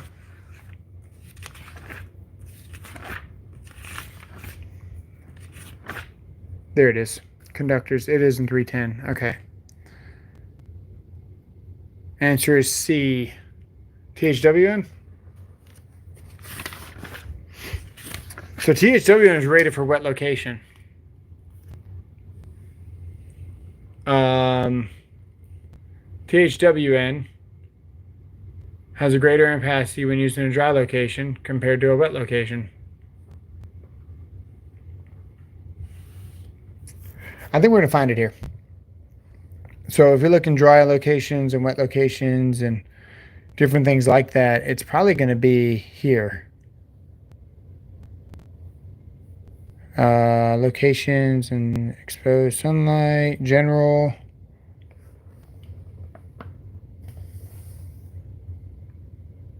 Conductor insulation characteristics. That is for parallel. That's for paralleling.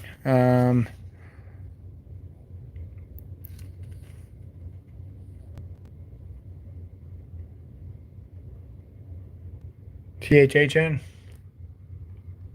THHN is not a option. Okay, let's see here. It's probably going to be here somewhere. Marker. We are in the right area. I just don't know where the answer is. Let's see here. It's probably going to be in like one of these notes here or something crazy, right? Insulation thickness. It's going to be in here somewhere. Conductors for general wiring. This is where I would put it if it was me.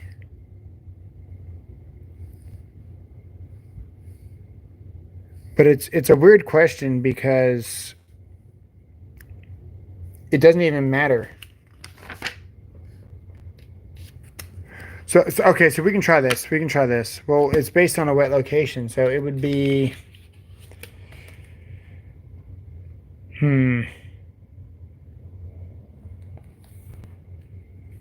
okay. Wet location, dry location. Okay, so that might be the answer right there, actually. THHW is a greater ampacity when used in a dry location versus a wet. So dry location, it's rated for 90 degrees C. Wet location, it's rated for 75. And then we got to go to THWN, which would be there. And it doesn't have a difference. And if we go to RHW, this is like some master level freaking journeyman quest, man. RHW is somewhere here. Let's see if we can find it. RHW, dry and wet location, but it doesn't have a difference. And THW is here. Dry and wet. So the only one with a difference here, it has two different temperature ratings based on the dry or wet. So we're going to go THHW. We got it. So refer to the table 310.41 and notice the conductors are rated at 75 degrees C. So if we go to 310.4, which is where we went, 1, and we did notice that. So we are geniuses. Perfect. No, wet doesn't mean underwater. Wet means, yeah, D, exactly. And we found it, legitimately. That was kind of cool. That was actually kind of a hard question. Conduit or nipples not over 24 inches may be subject to. Now, we know the answer is 60% fill because they're 24 inches. But I want to show you where to find it. So if we go to Chapter 9, Table 8. No, wait, that's conductor property. Sorry, that was a habit. If we go to the beginning of Chapter 9, here, and we look for the notes to the tables, because this is where you have to do with conduit and tubing, conductors, and cables, right? The percentage of cross-sectional area. You're going to see anything over 2 is rated for 40, which is why when you're doing these calculations, you're looking in this table here, because you're over 40. And then when you're 60%, that's going to be your nipple. This is your rules here. So we're conduit tubing not to exceed 24 inches. You can go to 60% fill. And that's how you do that. So we're going to do it. 60%. Next. 3-way and 4-way switches shall be wired so that all switching is done. Now we always want to switch the ungrounded conductor. The grounded is a neutral. We're not going to switch that. We're not going to switch the neutral. And the white would be the grounded. But if we look at switches, which is 400.4. Sorry, not 400.4. It's 404. 404. It's very short. There it is there. And we look at the 3-way and 4-way switches only in the ungrounded circuit conductors. Perfect. Got it. Okay, next. In regard to residential occupancies, 125 volt single phase 15 and 20 amp receptacles in multiple bay garage. What the hell? In regard to residential occupancy as the house, the branch circuits supplying 125 volt single phase 15 or 20 amp receptacles in a multiple bay garage are permitted to supply. Okay. They are luminaires. I don't think so. Readily accessible outdoor receptacles. That's probably it. Probably not, though. Is permitted to supply any outdoor located outlets and shall not supply any outlets outside of the garage. We're going to look this one up. If you get the PDF version, I want to switch. I do have the PDF. Why isn't there a Google search for electrical code? When I do my inspections, I just freaking just type it in. Like I know what the questions are, like 310.16 or 240.6 or 250.66 or 250.122 or 300. You know, I'll just type them in and look it up in my thing.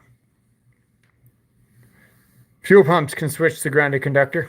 Nice. What are we looking for? Oh, right. I think we're going to need our 23 code book because that is a change. I don't remember if the change was in the 2020 or if the change was in the 23, but I know that it's a recent change for this. And here's receptacle outlets. We want to find, there's the dwelling receptacles, there's the spacing. Bathrooms, outdoor outlets, here it is. This is the dwellings, balconies, decks. Garages shall be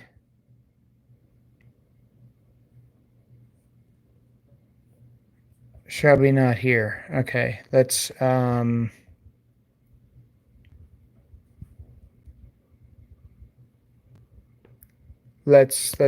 the 23 book out, which I hate so much.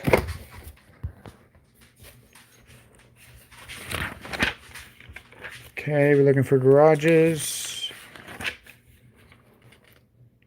guest rooms, not too far, outdoor outlets, 110.52e, garages. Not okay, so each detached garage, at least one receptacle shall be installed.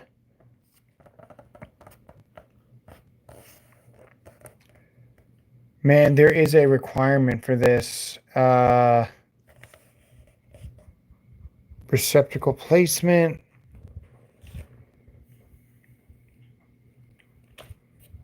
Where is that requirement?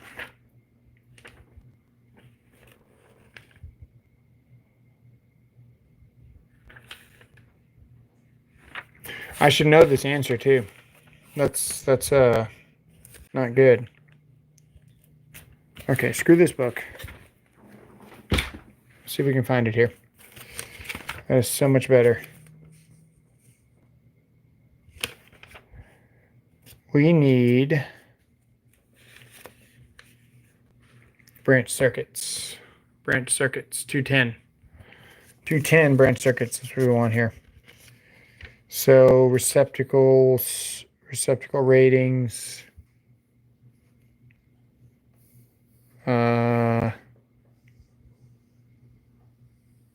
Dwelling unit. Let's go back here. We're looking at branch circuits, so it's going to be here in branch circuits. Sometimes it's easy to try to go to receptacle spacing, but then you're supposed to be looking at branch circuits. So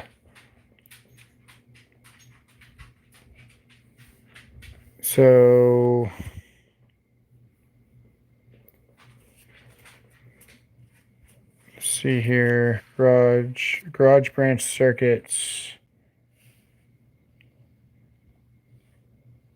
Circuit shall have no other outlets. So it's going to be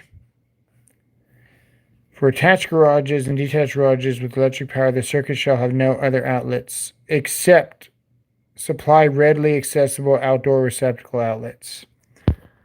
Okay, so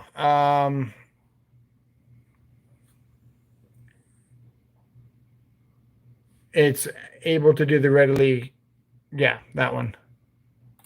Perfect. We got it. Worth it. Next. Splices and taps are permitted in metal wireway provided they have access and do not fill the wireway more than blank of its area at that point. We're going to go to 314. You work for somebody? I'm an electrical inspector for a city. I just do this for fun, just to help you guys out. This is actually my idea of fun.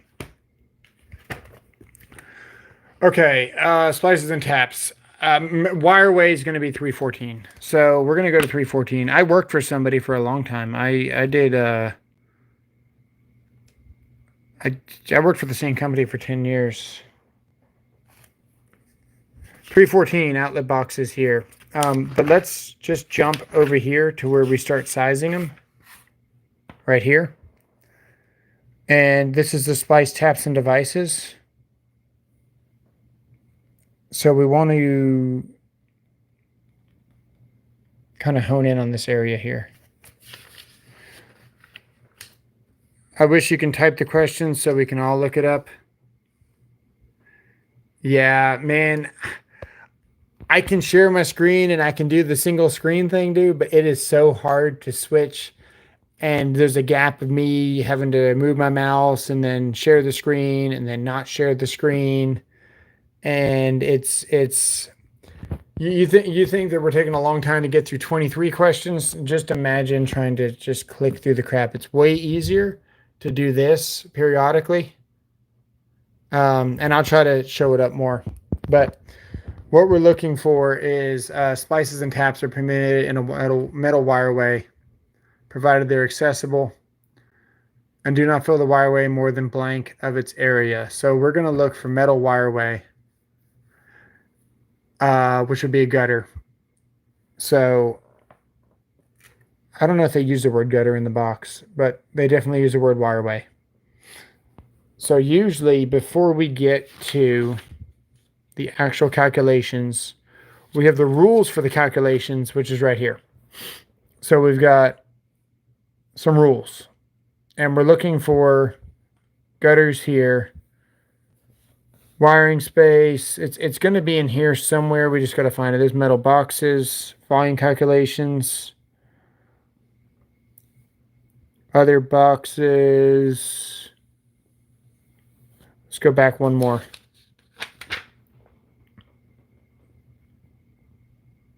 Area. Splice taps and equipment at any cross section of the wiring space shall not exceed 75%. That's kind of tempting to click on that one. Let's keep looking for wireway. So it's saying in general you can't cross 75%. So it's giving us a maximum, not a minimum. No more than. So at this point, we know that the answer is going to be 75% because it's no more than. If we had a separate rule for this type of enclosure. That's what I'm trying to look for. I'm trying to see if there's a exception to the rule, because there usually is. But more importantly, I'm trying to, show you guys that it's not always what you first think. Like, you want to go through and make sure that you don't see any other rules before you go clicking on the first answer, because that's usually how they do it. But we're going to go with 75%. Because it says, the maximum. So there you go. It didn't have the exact verbiage, but we're also in a different code book. But I'm not using the 23 code book. That thing sucks. It says listed wireway.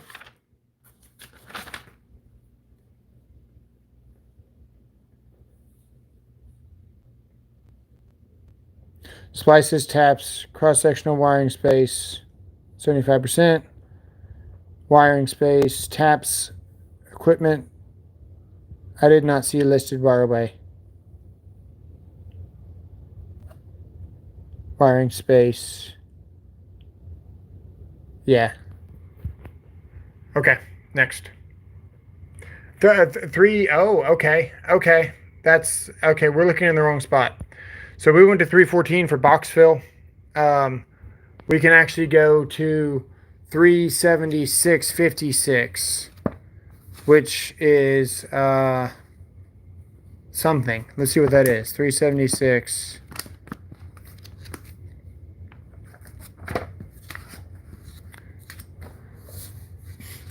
$376.56. We're gonna have metal wireways, and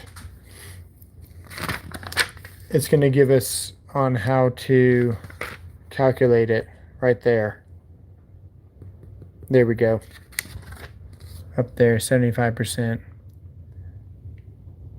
So we did get lucky. Cool. I take it. Maximum OCPD for resistance type electric space heating.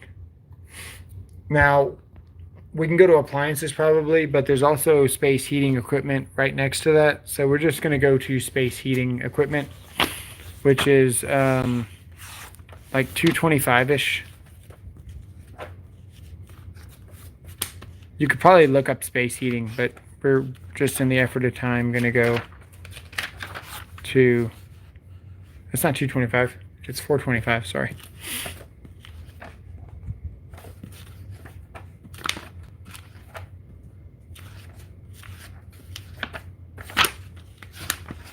I think it's 425, 424, 425, there we go. Fixed electric space heating right there. So we're just looking for maximum overcurrent protection. And resistance heat literally is space heating, I guess, because it's electrical. So that's just extra fluff for the question. And it's going to be pretty quickly in here because it's a basic rule that you need to know before you start anything else. So it's going to be 30 amps. Didn't know you could read? Yeah, man. It's not 30 amps. It says maximum, not minimum. Son of a biscuit. Okay, hang on. We read minimum. Not over 50. If you keep reading, this is what I was telling you guys. Jump the gun on it. 50 amps right there. Freaking hell. But hang on. That might be a change. That's infrared. So it is okay, hang on. We got to look for resistive heat, I guess. Let me see here. Infrared. What about resistive heat? Heating element.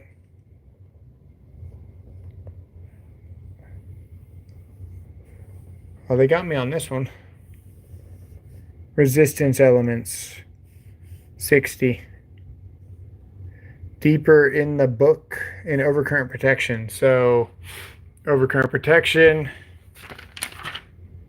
fixed space heating, overcurrent protection, 60. They got me. I think it's this one. It is this one. 42422. Yeah. B. Yep. Okay. Next. Where exceptions are not to be considered service conductors installed as open conductors shall have a clearance of not less than blank. I think it's 3 feet. This is a very weird, crazy way to word this question. They have absolutely engineered the piss out of this question.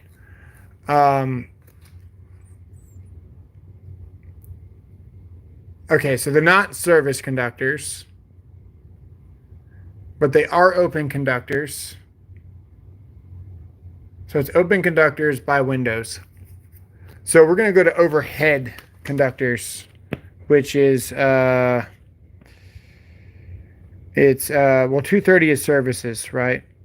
And then right next to that is the overhead conductors. Branch circuits and feeders. Outside branch circuits. Because if it's not a service, it's a branch circuit. So if they're not considered to be service, then it's a branch circuit. So we're going to go to clearances for branch circuits outside. And we are going to look for clearances. I think I just saw it, but that's okay. We're going to keep looking. Conductors from poles. Building openings. Clearance from windows. And what you're going to see here is that it's 3 feet. Now, the only thing that could get us is that it's open conductors, which might be a bigger requirement. But it says not less than, not more than. So not less than,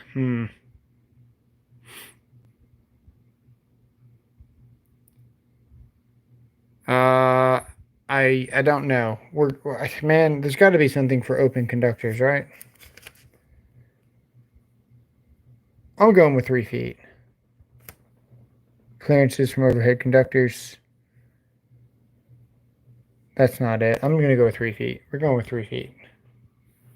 We got things to do. People to see. 3 feet. 230.9a, which is where we were, I believe. Well, no. That's interesting. 230 is services. But it says they're not considered. Oh, there's a comma. Look at the comma. You see the comma, chat? That is a comma. So that's a new thought. So service conductors installed as open conductors shall have a clearance of not less than blank. And there's no exceptions considered. Ha! That's so the question was for service conductors. We read that wrong as they intended us to. Yes, it's for services, which is 230, which is services. And then we're going to go to clearances for services, which should be here somewhere. Clearances, we're in services. We're going to clearances. We're going to go to the beginning of clearances here. And then overhead, building openings, vertical clearance for final spans, measured horizontally. It's still 3 feet. So, yeah, we got it right. I already knew it was 3 feet just based on what I know. So when I saw 3 feet, I knew it was the answer. But they definitely could have tricked us because we completely read that question wrong. All right, 2-inch PVC. So if we go to the 2 inches, may be relevant. It depends. It might have a speculation or a specification for the size. Might be like for over 1.25 inches, you can go this length. But we're going to go to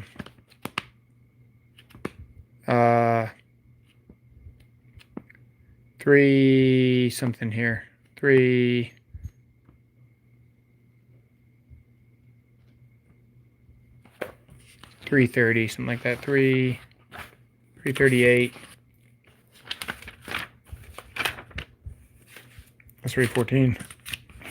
FC, AC, MC, MI, NM, TC, SE, IMC, FMC. Okay, so FMC. RMC is always first, but it's not rigid. It's PVC. So it's FMC, LMC, PVC. Here it is. And we got to go to supports. So if we go to supports, which is usually, I think, a 32 or something, right? Here's supports here. Let's see. 30, securing and supporting.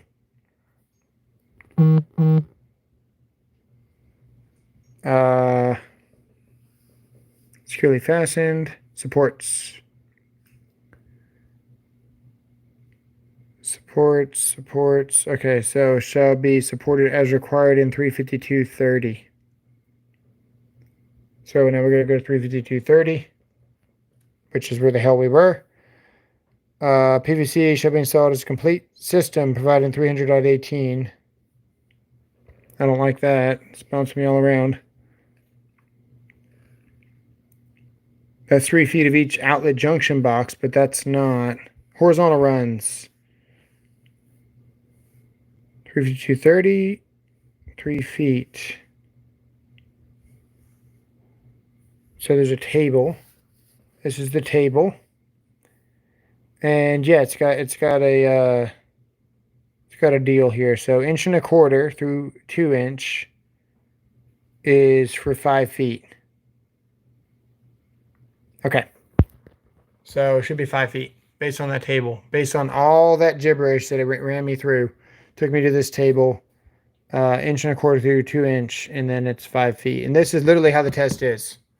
It does this to you. Makes you crazy. Next. Disregarding exceptions, all 3-phase 4-wire. Let me check the chat. If you can find who administers the test, they might offer the same sort of practice test. Yes, that's true. If anyone's taking the Journeyman exam soon, here in Texas, the test is administered by PSI. That's true. And the website sells practice tests. 3 tests, 100-question tests for $50. They help a lot. Hey. What? Do you want a side? Hey, yo, chill. Dude was gonna calm my door down. Yep, PSI here in Texas, exactly.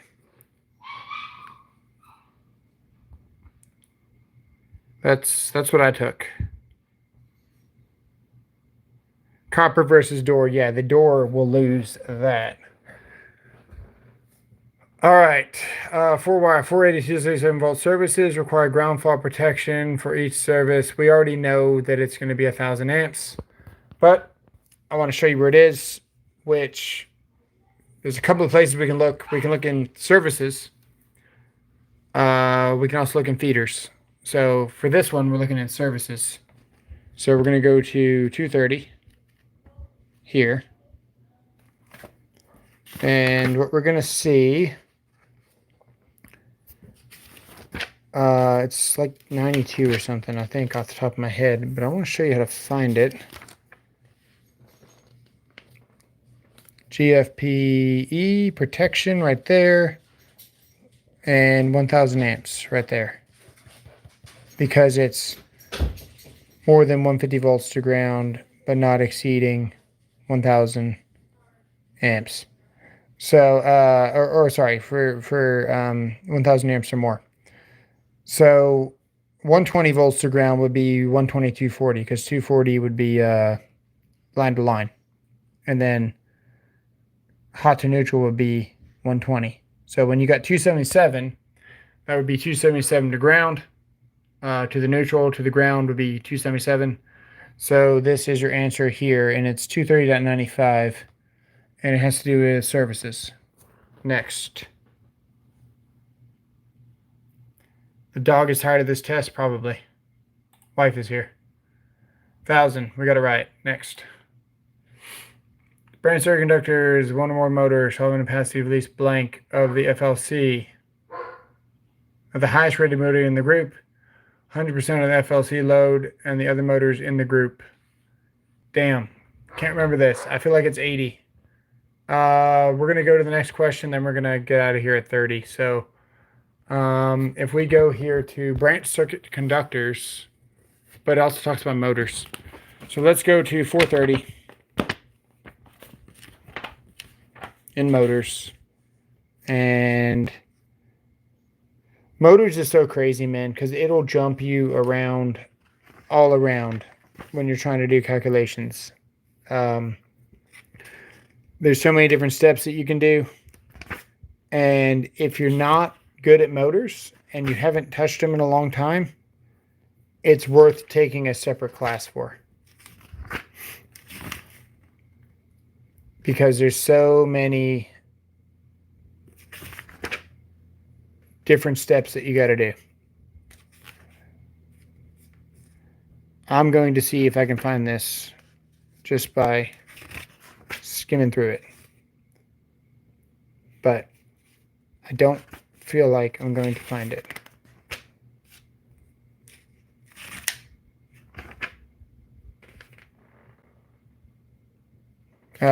Okay, so here is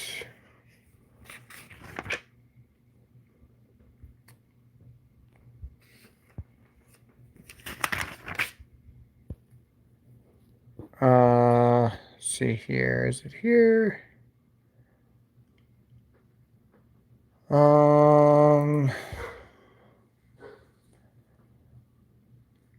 Let's go with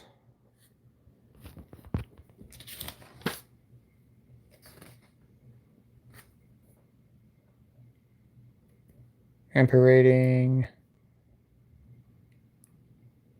It's probably somewhere in calculations. It does talk about branch circuits, so we go to 220. Branch circuits, load calculations.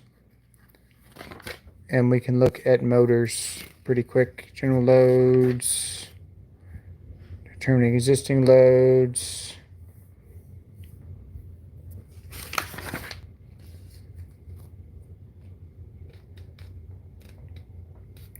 Let's see here.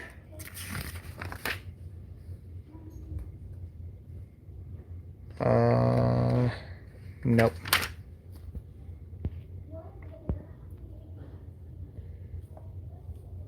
It's here somewhere in this. It's in this one here somewhere. It's a farm load.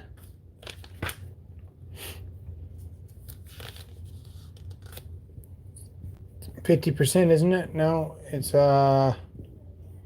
branch circuit supply more than one motor, shall have an capacity 100% of the full load current and the other motors in the group. I'm going to go with 125 and see what happens. It is 125. 430.24, 1 and 2.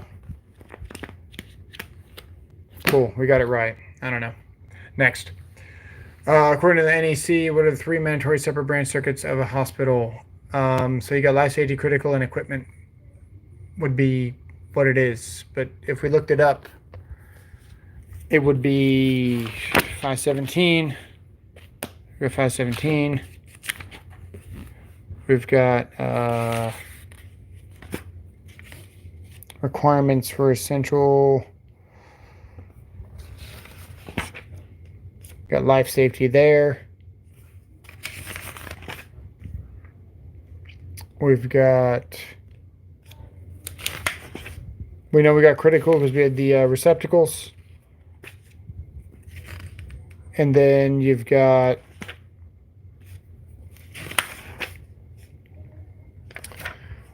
I actually don't even know where exactly to find that code. I just know it. It's got to spell it out for us here somewhere. General installation. It's probably in here somewhere.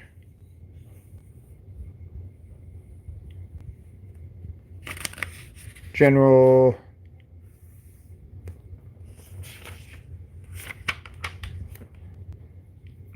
Equipment. Essential.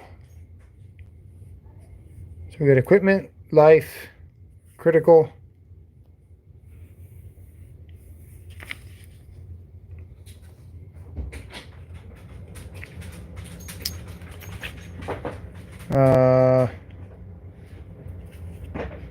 Critical, general, no.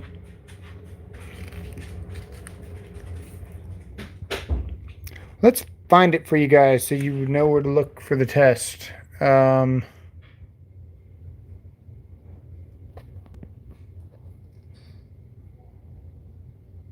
Sometimes there's user error, sometimes other times there's user success. Nice. So times that we failed. Haha, what's up? Pate.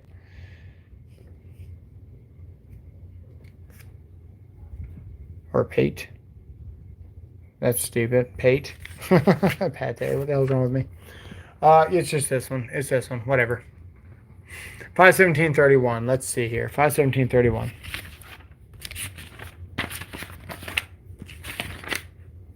All right. Separate branches. The essential 3 branch circuits capable of supplying. You've got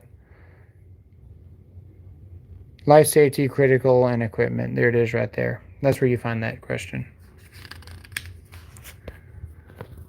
Next, we'll do one more. When installing wiring for sensitive electronic equipment, the maximum voltage to ground is required to be no more than blank.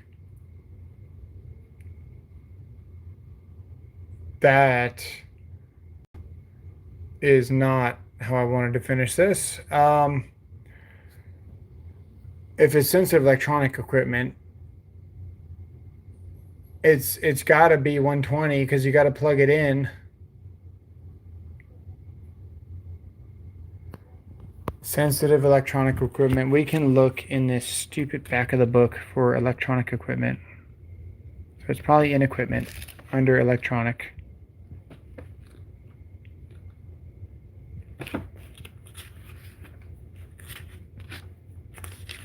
EDBE. Sorry, I was looking through the phone, reading the chat. Can't take the test or do electrical asleep. You were being safe, Nick. Good job. I failed my test because I fell asleep. No shame in that. Damn. That's when you know, man. It was just too good for the test, man. Probably bored you to death. You're like, this is too easy. What are we looking for? Electronic equipment. Equipment. Equipment. Equipment. Equipment racks.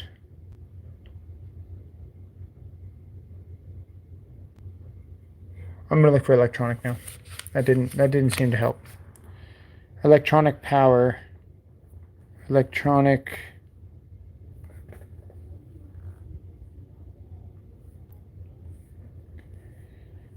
Electronic.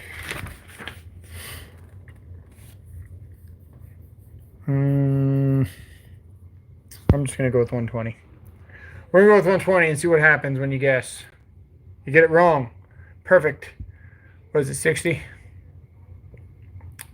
So it is,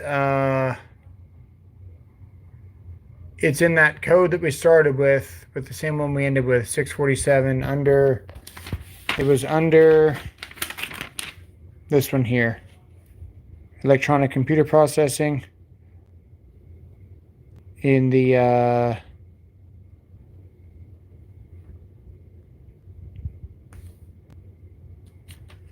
the 647 where we had that cord length.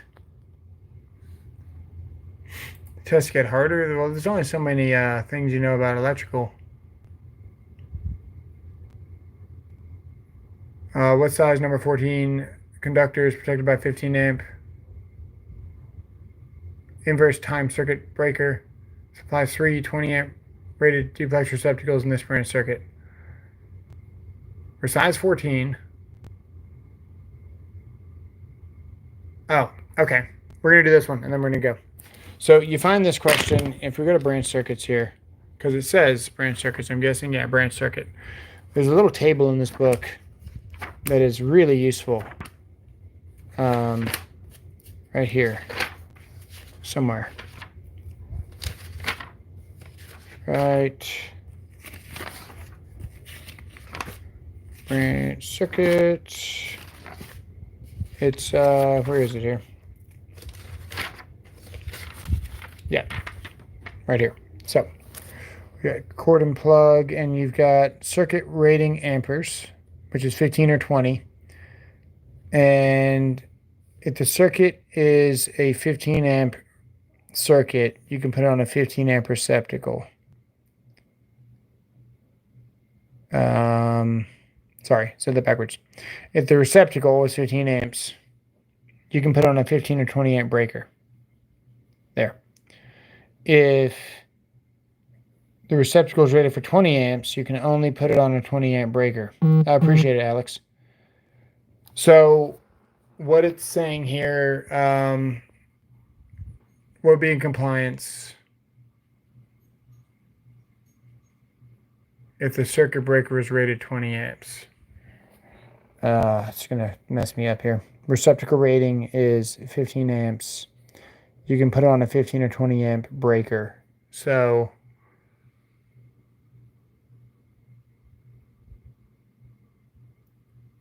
no, because it's 20 amp rated duplex receptacles. So because the receptacles are rated at 20 amps, this is the rule. 20 amps for 20 amps. 20 amp rated receptacle, 20 amp wire. So this would be in compliance if it was number 12. But you can't put it on a 15 amp receptacle. So, I mean, breaker, God almighty. All right, so it's number 14, branch circuits, protected by 15 amp breaker. 15 amp breaker is on a 20 amp receptacle. That is not correct. It's so confusing. So we know it's not in compliance, so it's not that one. It's not in compliance because the receptacle's at 20 amp rating. That's the answer there. It would be in compliance if the breaker is rated at 20 amps. Well, that's not correct, because if the breaker is rated at 20 amps, you have to have it on a 20 amp breaker, a 20 amp receptacle. So, because you can't put 14 gauge wire on a 20 amp breaker, that's why it's not allowed. And then it would be in compliance with the NEC if it was number 12, but you still can't put 20 amp receptacles on a 15 amp breaker. So it's going to be not in compliance. There we go.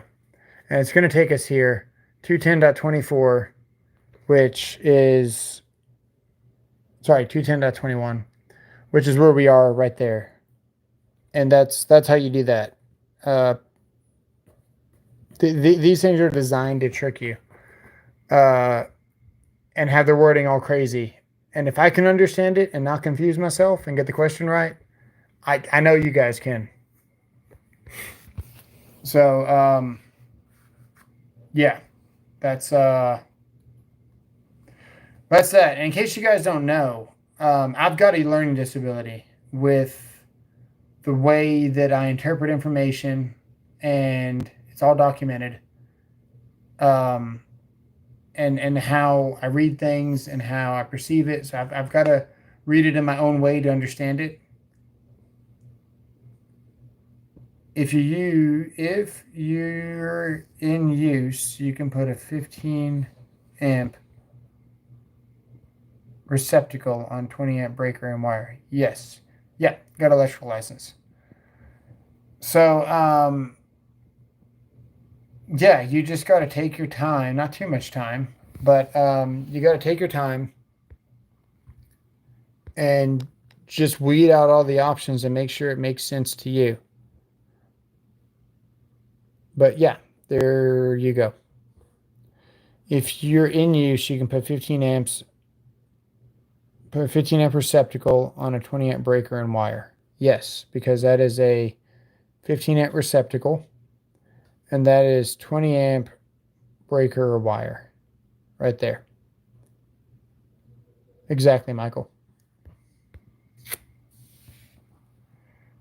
Okay, that's all we got. We'll see you guys later. Thanks for watching, and sub for more. We do these pretty often when I get a minute. So yeah, I've got 4 ICCs and my electrical license, and we'll see you guys later.